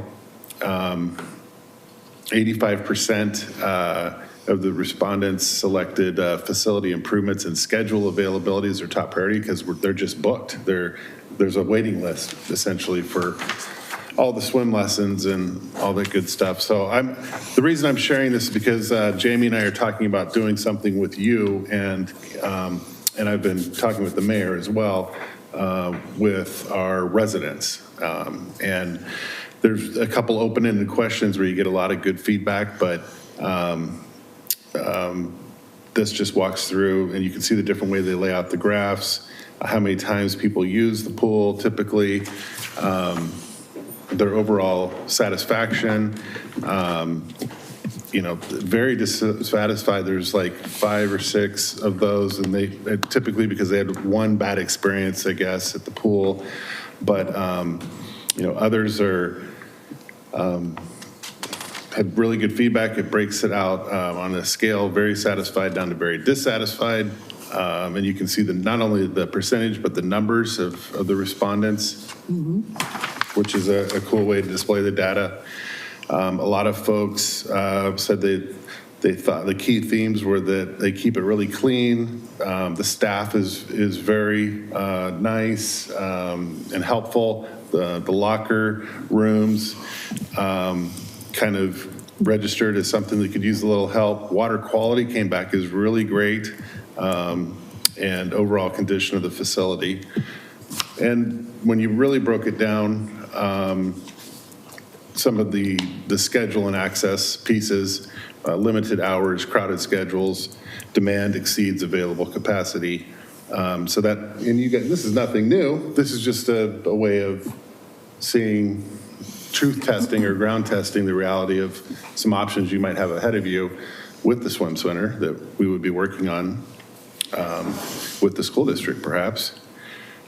Getting to the end of this really quickly, their priorities, the responses that we went over in terms of locker rooms and schedule availability came through pretty strong. If they could improve one area. And then we did sort of how many of you actually live in the city limits test. So 60%. And then, as you know, the levy is up again. And it looked like a pretty good response there from the actual users of the pool, of course, for this upcoming November. So I was just really happy with the work product. Nathan did this all on his own. And typically you could pay consultants tens of thousands of dollars to do these kind of things for you. So I'm excited to take the next step. Okay, next conversation that I promised, Councilor Padden, sorry, it's not my job, Mayor. Not my job. I saw that yellow hand and I. Councilor Patton for City Administrator Ely. Yeah, so I guess a question that's been rolling around in my head when we start to talk about the levy and what the future of the pool may bring. One of the things that I'm going to be curious about is, are we able to set the levy so that it is more than what we expect the operations over the course of the 5 years to be, so that some of those funds can be banked towards a new swim set? Not a huge amount of money, but enough to at least start the process of building a nest egg for such a construction project. Doesn't need to be answered now. I'm just planting that seed as to that is something that I'm going to be very interested in. No, it's a fair question to ask, and I think as we get closer to discussing that levy for the pool, that'll be something that the council will have to discuss and open up for conversation. I think Emily is scribing that down, and I think we've got that as a note to determine if we can, what that could look like, and then, and or should we do that? So, again, another more to come on that one. Yeah, good. I appreciate the answer. Okay, two other big areas of topics that we're working on that caught some attention. One is having a discussion with you all about illegal fireworks. And I think we have a nice slide here. I'd like to thank Jamie for helping. We've met with the fire chief and police chief and Jamie, talking about a little bit of a proactive educational campaign. We're coming up on America's 250th birthday, and the 4th of July is Saturday this year. So there's a little bit spike in concern with the illegal fireworks, excuse me. And we wanted to take this flyer out to our events and tabling opportunities just to kind of share with folks, maybe distribute it in some neighborhoods. Police chief and fire chief said they have resources available to help do some drive-throughs and help educate as well. I guess that used to transpire in the past to a certain extent. And regular shifts will be working anyways. They're on duty on the 4th of July, naturally. So it's not like this will be extra overtime. It's already built in. So I didn't know if the council had any questions on that, but I'd like to thank Jamie for the layout and helping us disseminate this material in the next few months. Yes, Councilor Stearns. Does the City of Canby actually go out and cite people during the 4th of July for illegal fireworks? Because if they do, they don't do much of a good job, I don't think. Just as experience, I'm just saying is because I was in another I'll take it from my very nascent understanding, and you all that have history here much deeper than I. We can and we have, but it's a state citation. Okay, we don't have a local citation, and there are a couple cities that do. So if there was a majority of council that wanted to bring forward a local ordinance, the city of Milwaukee has one, for example, we can certainly, as staff, do that for you. That's my short answer. Mayor, you have more experience. Yeah, so to expand on that is, my understanding is it's, again, very much complaint driven. So if there is a complaint, it gets called in as either, if it's queued up as a 911 call, then the dispatch group queues it up based on severity of other calls coming in. So if there are other things that are more serious, in relation, it gets bumped down the list to respond to. And so by the time you're responding, most of the fireworks are done and over with. So, I mean, it does get called in, but again, the police are constantly reprioritizing what's going on that evening and where and how to respond.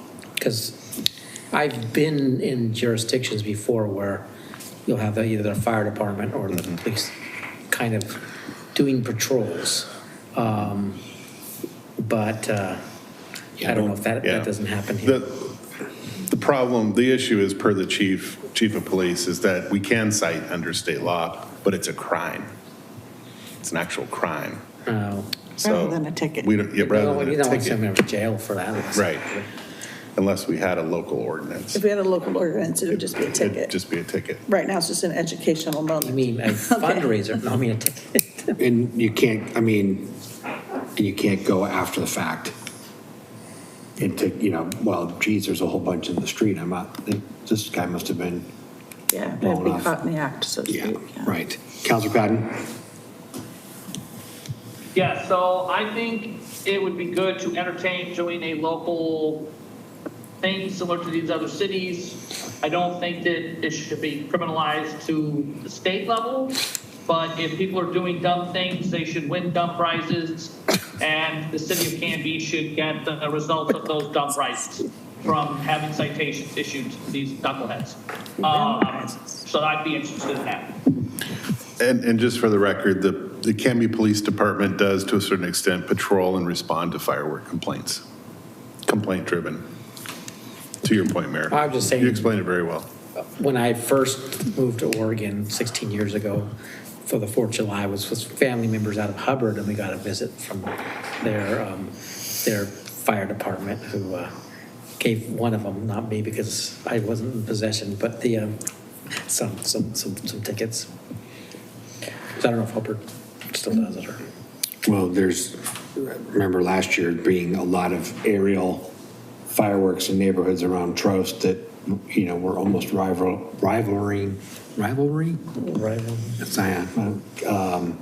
what this volunteer fire department, fire district, guys and gals were putting on. It was pretty close to pretty spectacular for neighborhood fireworks. So, okay. Okay. Next topic, I got to beat this 9 o'clock. E-bike safety or otherwise emerging transportation technologies. I thought we had maybe some guests here to listen in on that earlier tonight. Just to level set, we are working with, I'll say, Barry Elsner and other cities within Clackamas County to put together loosely the parameters of what would look like a local ordinance on these types of motorized vehicles, or gas, right? They're emerging, and right now it would be coming from a more of an educational perspective. We're working with maybe the parents, and Happy Valley actually had a town hall on this topic down at City Hall, so we could do something like that as your staff to bring people together and talk to them about what they're seeing or what they could use help with. But as you saw, I think as recently in California, where a 14-year-old had an accident with an 85-year-old pedestrian, and the mother is being criminally charged. So it's very scary right now, and you're seeing more and more of these types of transportation in various cities. So good time to have a good conversation, an educational conversation. Nothing strict or enforcement at this point. We could have our law enforcement there, our police chief. They're already working with the Canby School District, as I understand. They're sending home flyers and information with the Canby School District. So a lot of good partnership opportunities to tackle this topic. But we are starting to hear from Bike and Ped Committee and residents about concerns for, youth maybe without a helmet, or, on a sidewalk with a throttle gas powered deal. So. Yes, I've been hearing a lot. I'll come back to, is the Bike and Ped Committee, The Traffic Safety Commission? them too? I don't know about Bike and Ped. I'm not liaison to that one. I'm sure they are talking about it. They are. But we haven't had a robust discussion, but it's come up because it's coming up all over on Facebook and everywhere else, and a lot of neighborhoods are having complaints about kids, little rambunctious in the neighborhoods. I'll try to be PC. And also on the logging trail. Excessive speeds on the logging trail. And I don't know, and some are helmeted and some are not, but the bike rodeo might be a good education point for that. That's a good point. Thank you. Yes, Councilor Stearns. Personally, as somebody who commutes a lot on foot, I would really like to get the bikes off the sidewalks. I mean, maybe exception for if they're like under 10 or something, but dodging a bike going 15, 20 miles per hour isn't fun. And if it hits me, I'm not going to really be that much more or less upset if it was e-bike or a regular bike. So I think the bikes should be, if they're a vehicle, they should be on the streets. And if they're a toy, maybe, for little kids, like exception for that. But I think a lot of places don't allow bikes on the sidewalks, and I have had to dodge the bikes on the sidewalks or in the crosswalks too. I mean, you're supposed to walk the bike on the crosswalk, but when you have boom, right behind you on the crosswalk. Are you talking about like the e-bikes and Well, whatnot? it doesn't matter whether bikes in general. It's bikes in general, because a regular bike without an e-bike can go up to 20 miles per hour easily, if you're pedaling it good. So, I mean, I don't think it matters if I get hit by one or the other, really. It's going to hurt either way. Fair point. Fair point. When you're ready. Thanks, Emily, do you have any kind of a status update on that conversation? I know that Barry Elsner's working with Happy Valley as an example. Where's that at in your guys' process? Yeah, good question. This is very timely because just a day or two ago, Emily Matazar, also at my firm, reached out to see what Canby was doing because Happy Valley, had asked as well. And I think, Randy, you might have been on that email of Happy Valley. So we're kind of waiting for a client to really want to jump into the weeds here. Is it going to be you guys? Maybe. We were thinking it was Happy Valley. I think we need to do something. I would be interested in what the Happy Valley notes were. Heather, did you want to offer anything? Did you go to that meeting? Did you have something you wanted to say about the Happy Valley meeting? Yeah, I can just tell you what my experience was. Come on. Because I do think we need to, with, like you said, Randy, we have emerging technology, if you will, and there should be some parameters around it and some kind of enforcement. So. For the record, my name is Heather Dorn. I did have some gentlemen that were with me tonight, and I apologize that they thought it was going to be a lot quicker than it was. So I used to reside in Happy Valley, so when they offered their town forum, we went because I do have one son that has an e-bike. I have an e-bike, a pedal bike as well. I was actually really happy with the way that they presented. I will say that it felt like the entire room was filled with people that were very opposed to e-bikes in general. However, the police were there and they said, we love seeing that the kids are outside. Our biggest thing is we want to impose safety. So they were trying to come up with opinions and plan that night on if they could do some kind of like a safety course that was required. They also spoke about like a permit to be able to finance that kind of safety course. And then also it was all about rider safety. So if one time you get pulled over, it's a warning. Second time you're in front of the judge. And if you go in front of the judge, you're at risk of either having your bike taken, having some kind of legal action happen, whether that's a ticket or whether it goes upon your parents if you're a minor. So I was really happy with the outcome of that meeting because I felt like it wasn't just strictly like, nope, there's a door. So I was really hoping that you guys had gotten word of what they were open-minded to see if that was something that we could bring to the city of Canby. As a parent, I will say my kid sold his Xbox to be able to get his e-bike. And I feel like in this next generation that we have coming, it's amazing to have these kids outside. I have a garage full of kids that are wrenching on their things all the time. It's very fun. But then also at the same time, I live in a neighborhood where I have people that their kids are now grown. And they actually don't like the kids in the neighborhood. And it seems as though they don't like them on their scooters, their pedal bikes, or their e-bikes. And there is confusion because according to our HOA, bikes have to be ridden on the sidewalk, not in the street. So I do feel like there is some confusion. I also was hoping that we were going to have police presence here tonight because I think that there's a series of confusion too. There's some officers that wave at the kids and give them a thumbs up. Then there's other officers that are pulling them over saying your parents need to come pick you up. So in the city of Canby right now, we don't have any consistency. Okay. Thank you. Well, I feel like this is the opening of the discussion, so I appreciate your input and maybe Thank you for inviting me up. Pardon? Thank you for inviting me up. Of course, and maybe Randy could get in touch with the Happy Valley and get the notes from that meeting, and Yes. I don't know, maybe we They were maybe we hoping go to- forward together. They were hoping to have a plan in action before summer break because they wanted to make sure that kids knew was expected them before they were out of school. Okay. Thanks, Heather, appreciate it. Thank you. Yeah. Councilor Patton. Yeah, so it sounds like to me, like this is a very important issue. It sounds to me like Happy Valley and us are kind of playing chicken to see who is going to jump off the cliff to do this. And rather than doing that, and obviously there's a cost involved with legal counsel working on this, perhaps we should reach out to them and say, look, you're trying to answer the same question we are. Likely whatever comes of this will be in similar ordinance for us as it is for you. How about we partner as two cities interested in fixing this problem and split the cost of developing this thing and develop it together and have that much more community input into the process and then go from there. I did that. I suggested an 80-20 split, Happy Valley, Canby. Just kidding. 50-50, 50-50. I'm fine with an 80-20 split. Okay. I think we got clear direction there to do more. I wanted to hit a budget preview really quickly with you all as council before we head into budget next week. Just very high level.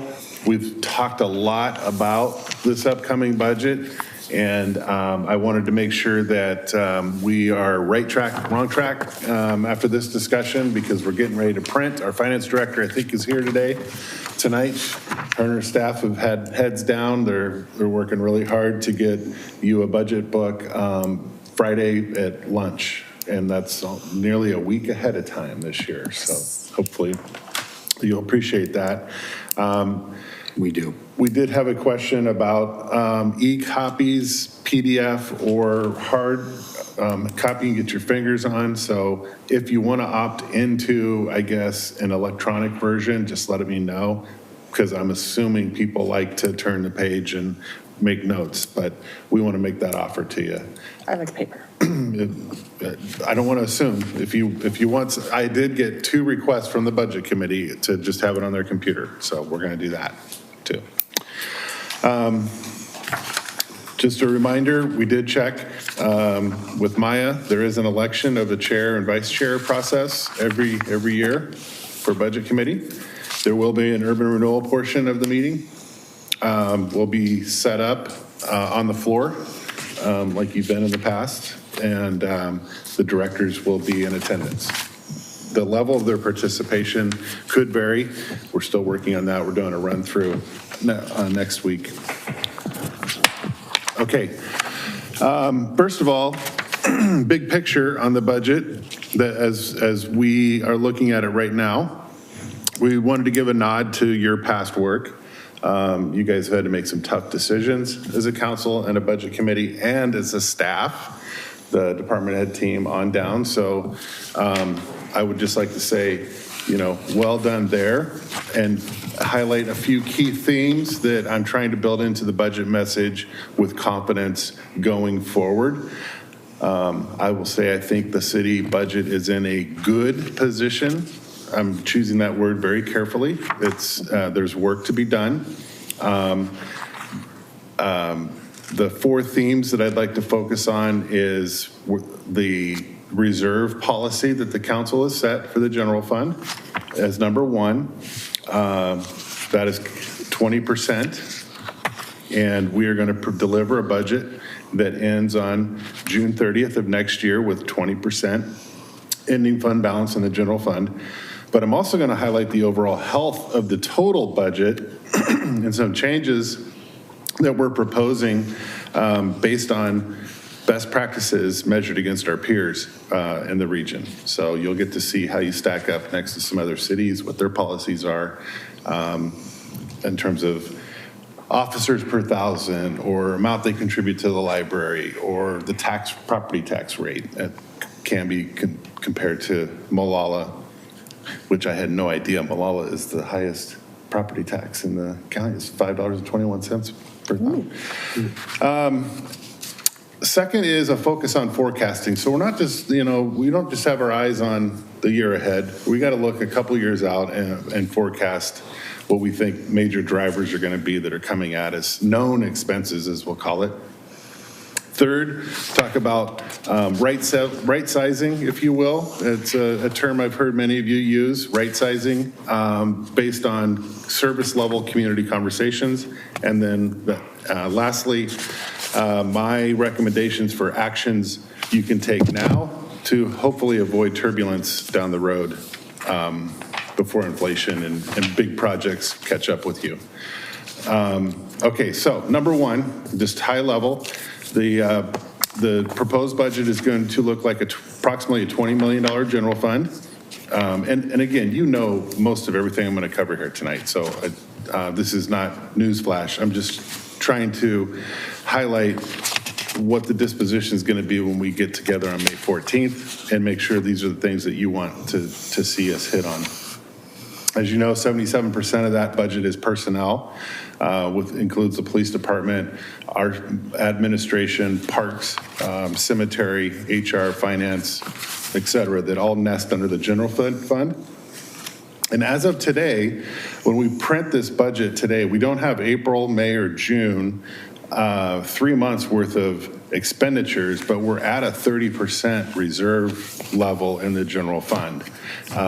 And that's we're projecting that to be on June 30th. So right now, Denise can correct me if I'm wrong, but we're more like 50% unspent with 3 months left to go. So we have our crystal balls out saying on June 30th, we think we're going to be at 30% ending fund balance. So I tried to put that in numbers for you. Out of a $20 million operating budget, if we really hit 30%, that means you got $6 million sitting in reserves. And the question that I will walk through with you all is, could that be deployed to areas you've been looking at in the past for enhanced service levels? Whether it's police, whether it's library, parks, you'll have those choices in front of you. Why is that money not being spent? Where could it be spent elsewhere? Sort of conversation. Yes, Mayor.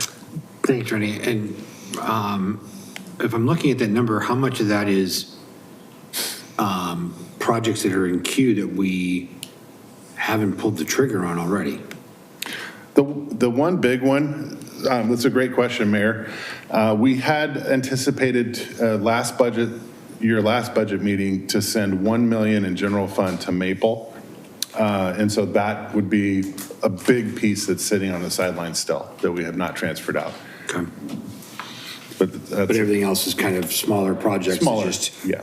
Okay. Yeah. So I highlighted 20%, so we're going to try and hit $4 million for you when you get together on the 14th, ending fund balance for the upcoming budget year.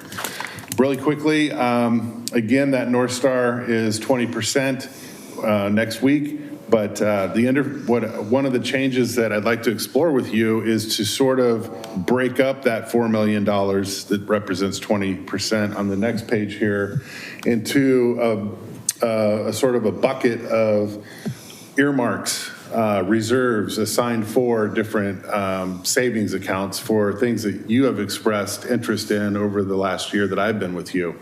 Obviously, you've done it already for PEG, the public education money you get, which is not much.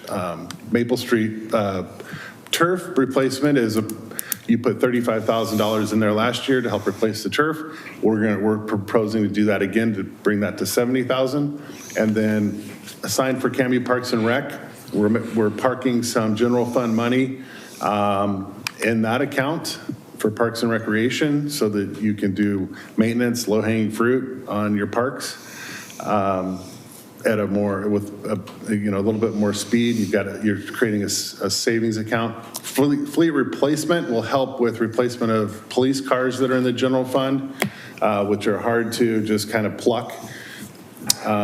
because it's so labor intensive in the general fund, but if you're saving a little bit year over year, you're trying to resell the old ones. I think we have a couple police cars in this year's budget that are over 150,000 on the odometer. And according to our police chief, that's like 200,000 on a regular car because they're idling all the time and they're doing different things, the engines and whatnot. It had been a practice for 14 years, Council President Hensley.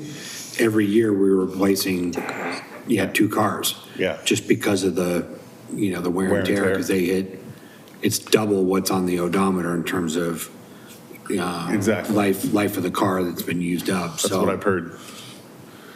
Property acquisition, slowly socking away money annually in the budget in case you would like to participate in helping activate an area that could use the activation in terms of an enhancement, whether it be a downtown project or maybe we get into Canby Urban Renewal version 2 somewhere else and you have resources to bring to the table.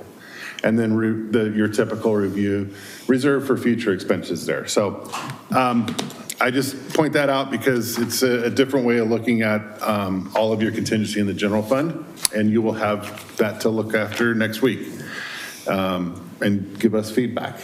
General fund, so forecasting, I've heard from many of you about known expenses and starting to really share with the budget committee our forecasts of known expenses that we see. So we're going to have some graphs that will show you in the budget. I had a few here for examples, but no surprise, the labor is outpacing revenue. Your revenue in that general fund, and again, I'm just talking about one chapter here, the general fund. Right. Your property taxes come in and they're capped thanks to ballot measure 50 at 3% annually. But if you look at just the top 4 or 5 cost drivers that you're well aware of over the years, these are real numbers that you're going to see in this year's budget, with health insurance at Regents spiking 13.5% in 1 year. Kaiser 5%. Regents is finally caught up with Kaiser. I remember when I was in Beaverton, Kaiser was much cheaper per employee. They're basically the same now. We are mid-cycle with our 2 unions, or Police Association and ASME, and that was negotiated 3.5% for 3 years. So hopefully we'll see a little bit of stability there. Then I got a chart on PERS where that's come for the last 10 years, and we don't have the 2-year forecast yet ahead, but Denise is working on getting that. And then all of your COVID and ARPA dollars, my department heads Tuesday reminded me in a meeting that's why you see in the general fund more dollars back then, because you guys were really benefiting by using and deploying COVID and ARPA money. I saw the list of how you got it out to the different businesses in town and what you used it for here at the city. So real quickly, these are going to be type of budget committee slides you're going to see next week. This shows 10-year PERS increase. You've heard Jennifer at the school district talk about how that is affecting the school district budget as well. Liability or CIS rates, that is a no fund line right there. That's, as you know, we've been using CIS past couple of years. Annual health costs per employee. So if you have a family and you are employed by the city, that's your benefit package there. So lots of fun graphs. We'll keep moving along here because I don't want to get down in the weeds, but FTEs are flatlining. We did hire during the COVID years, so there was a little bit of a spike you can see, but not much. It's kind of a flat. It's flat this year. LGPI interest rates are down from 2021. So you can see how that impacts us a lot because we got 50, 60 million bucks in there. And when the interest rate changes by 1 or 2%, it really drops off and we don't earn in our funds, our different funds, as much as we have in the past. So you're going to see that in the budget and you're going to go, what happened? And that's why. So on the interest line item in each budget. Here's the peer review chart. That's where we show how we stack with other Clackamas cities.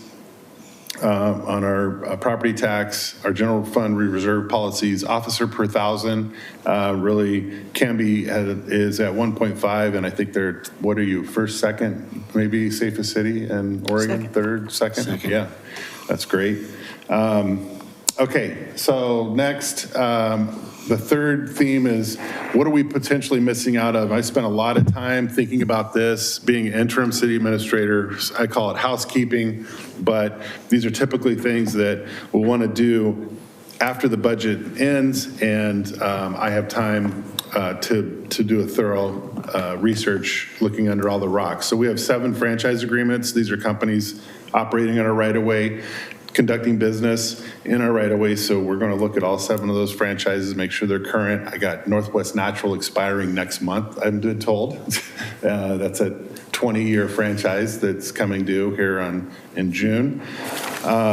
We're pursuing federal and state grants, not the grant that was mentioned earlier tonight, but we do have some earmarks for the Canby area transit headquarter and some public safety technology and equipment that Senators Merkley and Wyden are putting in for us. We have about 79 parcels, approximately 200 acres in Canby that we'd like to have some very cordial welcome conversations with. They're islands in the city. Just over time represents about 30 million in assessed valuation that's not coming into the city. And then really taking a look at stakeholder and community conversations. This is what I mean by right-sizing service levels with community priorities, the must versus the nice, that I've heard almost each of you ask me about. What are our musts versus our nice-to-haves? Because all we do, what we do is we provide services. We're not running a business per se, and you're going to see that. We're not making anything. You're going to see a lot of funds upside down in expense versus the revenue they bring in. And that's public service. So we're going to test appetites for investing in public safety, do some surveying, maybe enhancing library services, take a look at our economic development model, parks and recreation, just a list there that goes on and on, taking a look at another version of urban renewal. In my previous 2 jurisdictions, we had a % for art that could be dedicated, that's worked off of a building, just like your construction excise tax that you have here. You get $1 per square foot, and you did 75,000 square foot of buildings permits last year, so you got 75,000 to put towards housing. Mayor. Thank you. You're on a roll. I appreciate it. Oh, I'm over. We're at 9:02. I'm almost done. I know you last one. I need a motion if we want to continue or not. Discussion. Let's let him finish. I'll move that we finish no later than 9:15. I promise. I'll be done at 9:05, hopefully. All those in favor of going until 9:15? Aye. Okay. All right, thank you. Lastly, I went and combed through all of your community outreach, all of your Cultivating Canby. Jamie and Dawn sent me all of the inputs from the community that have come in over time and what people value most. So we will be focusing on, you've got 24 active plans, no less. We did an inventory, the department heads, 24. That's a lot of planning, Canby. So there's opportunity there to get those plans put in to retain the small town charm that you hear so much about here in Canby. Say there's plenty of plans or ideas, and I'm sure that there's corresponding binders. Well, it used to be binders on a shelf that you can just go and pull off and blow the dust off of and go after. Do we have a plan for the plans? I've been purging my garage. I have a 4-drawer filing cabinet in my garage. I have binders. Yeah, there's one.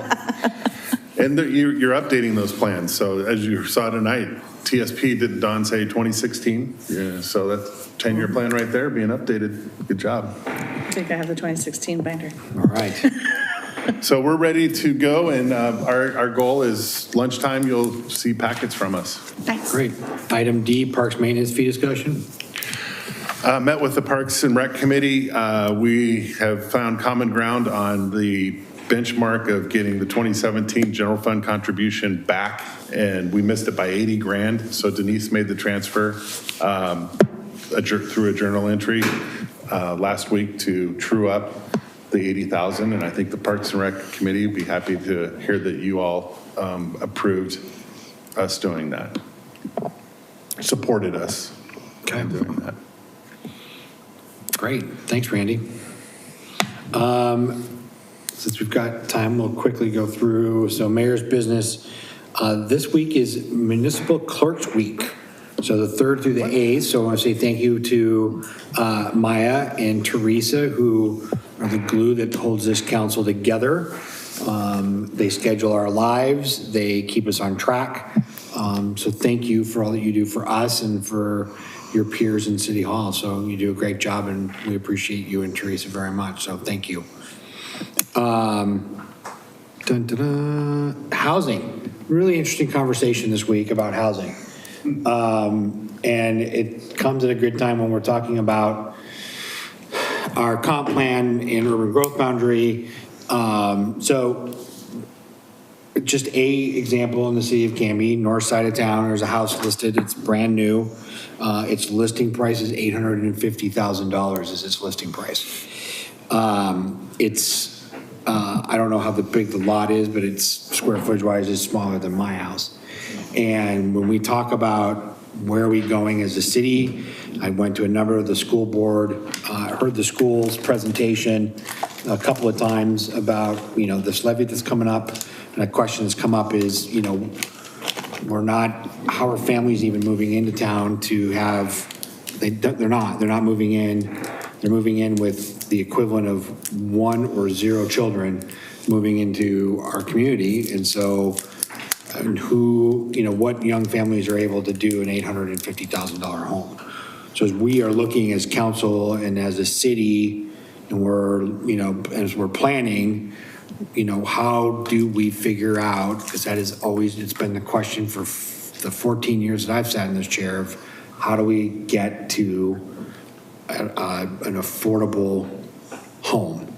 Is there a definition of that? And it's got to be more than what they look at as a mean income level for people, because that's not it. It doesn't seem to be working.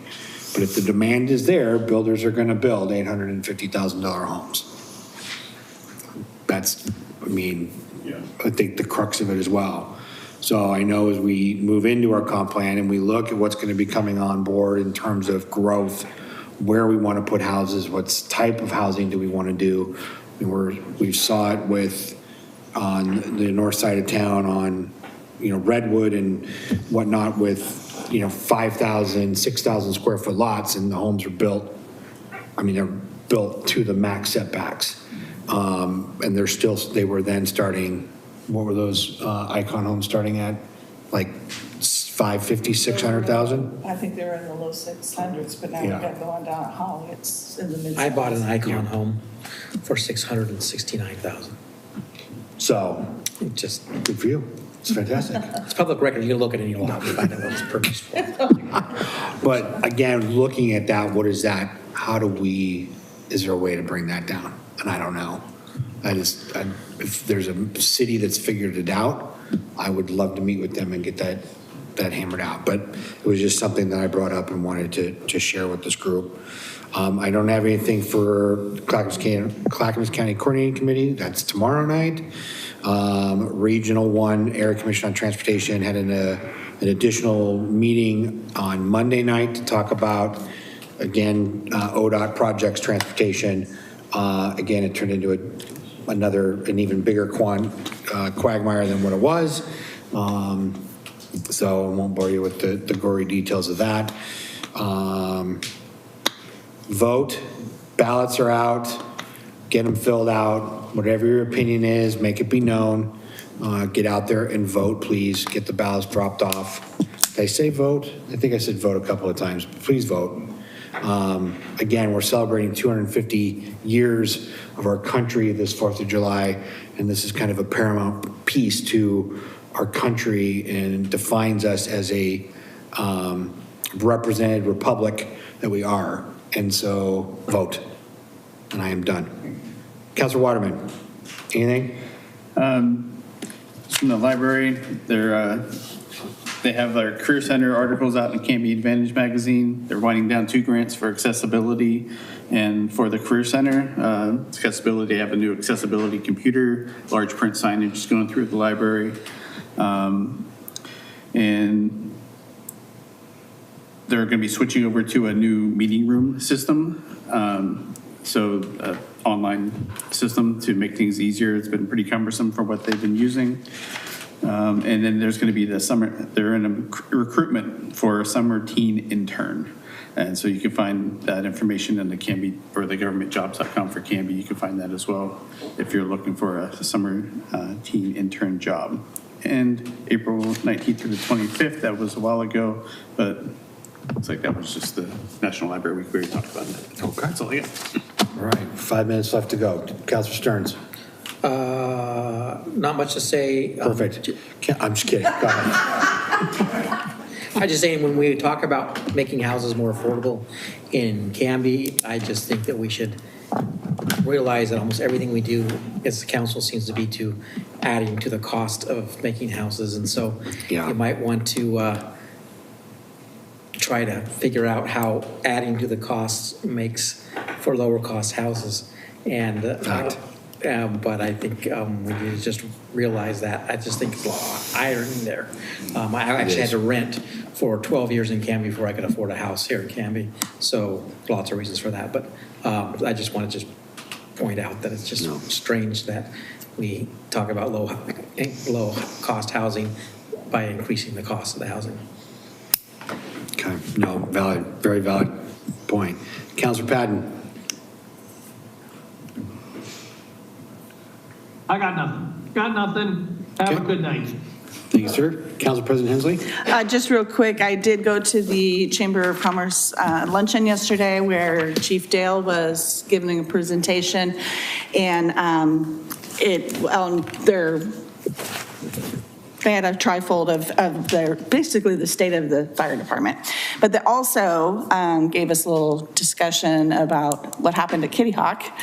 And so that was very interesting. But the thing that I took away from that was there was some upset folks that were concerned about why don't we know what dangers are in our community, and we can find out.